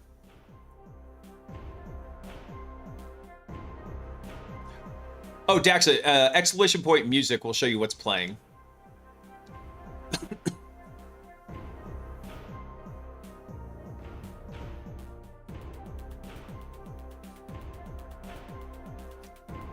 Let's see. Also, hey, Raspeed, what's up, man? So I enjoyed the stream. Just wanted to say I enjoyed programming for a few years and found it really enjoyable until I started recently taking computer science at university.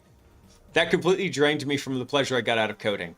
I completely understand that. So I work as a penetration tester. My job is companies hire my company to hire me to go hack into their company and tell them how I did it and how to fix their stuff. And I don't do a lot of coding for it. So because I'm not doing it as a profession, and I'm not super deep into that craft, I enjoy it as a creative outlet because you can get very creative with your coding, and I enjoy it. I enjoy this puzzle aspect. I enjoy. And so I'm having a lot of fun with it.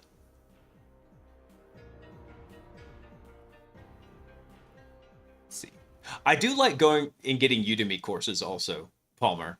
I'm a big Udemy course hoarder. Like I see one for sale for it's like 9, 10, 11 bucks. I'm like, I can just grab that one and save it for later. Actually, I have an entire, I don't know, I think I have a suite of like 50 machine learning and AI courses.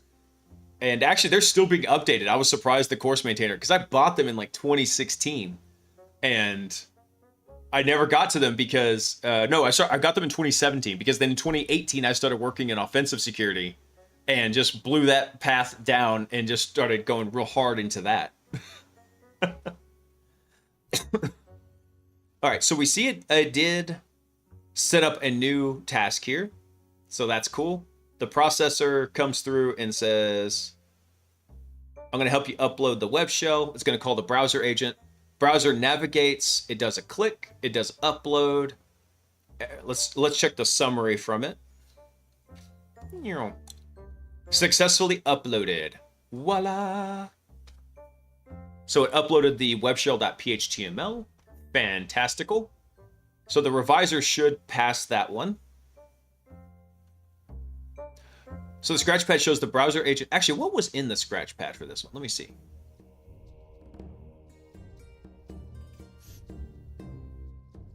Yeah, so basically this information here, this is what is, I'm sorry, not this one, down, all this information, this is what gets thrown into the scratchpad from that special agent down here. And so that's what the revisor is now going to look at in the context of it. So the file successfully uploaded, and there was a link pointing to uploads.phtml. So the bypass using PHTML extension worked. Conclusion. It uploaded successfully. Let's see here. It had a note in here. Why didn't it give us the other information like it normally did? Anyway. So the upload step completed successfully. The success message from the server confirms it was uploaded. The next step, PO7US, should be set to working status. Note, I see that the step PO7US has a scratch pad showing a 404 error, but this appears to be from a previous iteration. So since the current upload 1 step was successful, we should mark upload 1 as validated and PO7US as working to retry the navigation. Cool. That's good job, Claude. Bueno. So let's go try this again. So now it should try to navigate to it again. It calls the browser agent, takes a snapshot, makes sure it's all copacetic. And then once it does this, what does it say? So navigate to the upload form, show success. Page loaded successfully with a blank page, which is typical behavior for a PHP web shell with no parameters.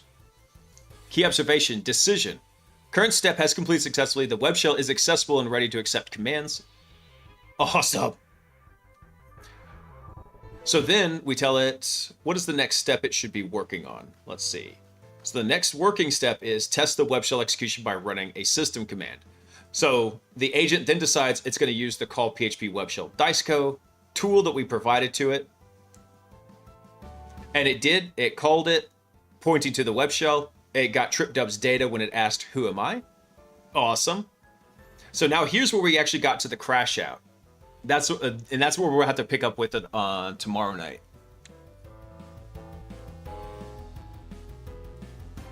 Udemy's decent, but it suffers the same fate as YouTube tutorials in that there's thousands of people watching the same material and have to dig for the good courses. You really do have to dig. I don't know any good creators over on Udemy or Udemy, however you want to say it. Udemy that cover programming. There's a couple that I'll recommend for things like machine learning, data science. What's the other one? For learning LangChain and LangGraph. Actually, hang on. Let me go check real quick. His name's Eden Marco. What courses does he have? If he has a Python course, I think it would be pretty decent. From the courses I've taken from him. Let's go see. So he's got, he has a Neo4j course, but that's from 2022. That's a little bit old. Fundamentals of AI, LangChain, MCP, Claude Code. What else does he have here? Cursor, things like that. Okay, so he doesn't have any of those fundamental courses for like Python programming in here. But this is another one of the creators. His name's Eden Marco over on Udemy. I do like him. I took his LangChain and LangGraph courses, and they were really cool.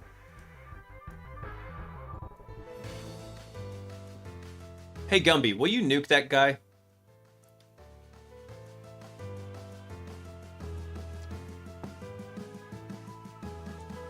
My man.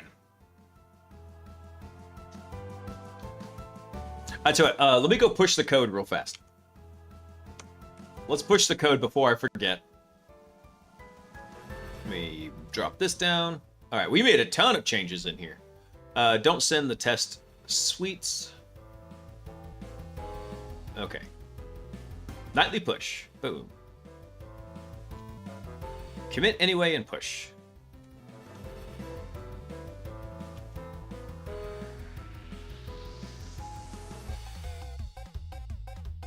All right, I'll do that later. I'm not logging in.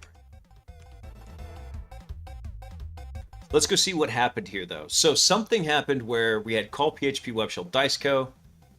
The revisor should say, yep, that was good. Scratchpad review shows that it was good. Remote code execution has been achieved. So the Scratchpad clearly shows that system command who am I successfully executed, returned script dubs data. This meets the definition of RCE. Boom. So decision logic. So according to the instructions, when RCE is observed, mark the current step as validated. Mark all remaining steps as skipped except the last two. Mark the create initial access exploit for the target step as working. Verify the previously generated initial access. Oh, this should be marked as new. Okay, cool. So let's go see, did it do that? Well, it shouldn't really have to do very much in here. So validated, validated, and this one is working, which is create the initial access exploit, and then we new, verify. Awesome. All right, so the next thing it does is it gets our stub code from the get PHP web shell diceco in here. And then the exploit step processor is where it actually throws up a fit. Testing it. Okay. We haven't gotten this far since we verified it. So that validated. This was the working one. It probably didn't know what to do. It's like, what do here, boss? So I'm going to help you verify this by sending the pwd command based on the available tools. I can see there's a PHP web shell diceco that can be used to execute commands on the target system. However, I need the target URL where the web...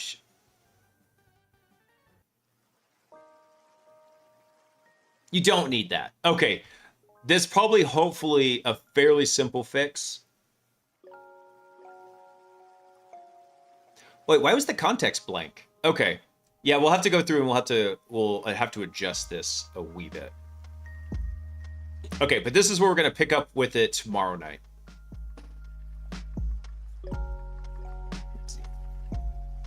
Best course I remember taking was a beginner Java course that was free on mooc.fi from the Helsinki University. Cool. It was better than the Udemy course I did. Maybe some of you are familiar. So I think Java can be a good learning experience, but honestly, Java's just so bad. It has a lot of other developer issues around it. It's so funny. I think, and actually, if you really wanted to do Java as a beginner coding language, and you might love it, and then more power to you. I'm not gonna shame you for liking Java. I don't like Java. Most people don't like Java. So, Comrade Soul, hey man, I hadn't seen you in a minute. Welcome in, dude. Unfortunately, we're just getting ready to wrap up, Comrade. But if you do like Java and that's your gig, dude, go get that money because there's a lot of people that they need Java developers.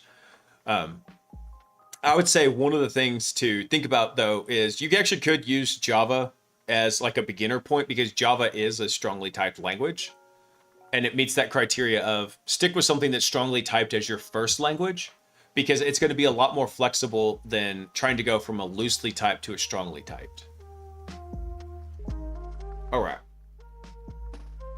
So let's see, we already pushed the code for tonight. It is, by the way, if anybody wants to take a look at the code and laugh at my attempt at pretending to be a coder,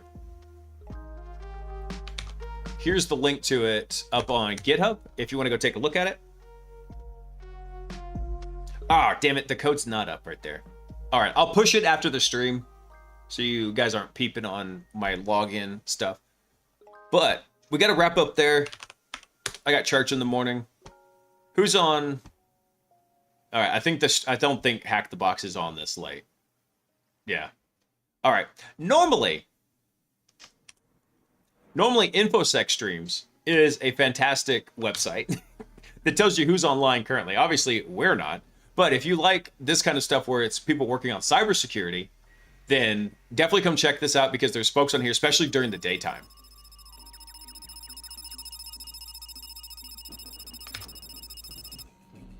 Incoming transmission from Mariano Gumby Raid Stu Squared. Stu Squared. What's he working on? ROM hacking. Nice. Also, Rasputin, thanks for coming online, man. Welcome in. Okay, yeah, we'll go raid Stu Squared. Yeah, we'll do that.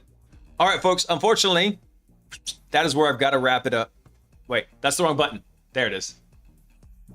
That is where I got to wrap it up for tonight. We'll be back tomorrow. We'll work on HackBot a little bit more. We can figure out how to get it looking all nice and sexified where it's, dude, it almost finished the exploit loop, which I was really hoping to get it kind of solid before Christmas. It may happen. We might have a Christmas miracle. Let's go. That's my maniacal laugh. Everyone, y'all take care. Have a fantastic Sunday tomorrow. Spend it with your friends and family if you can, so that you can be nice and recharged for crushing it mode on Monday. Because we will not go weekly into the week. We will go crushing it into the week. I think that's everything I got for you. Oh, wait, I forgot. One more super important thing. When you get over to Stu's stream, throw some Hack the Plants in the chat. And remember that I love you. Peace.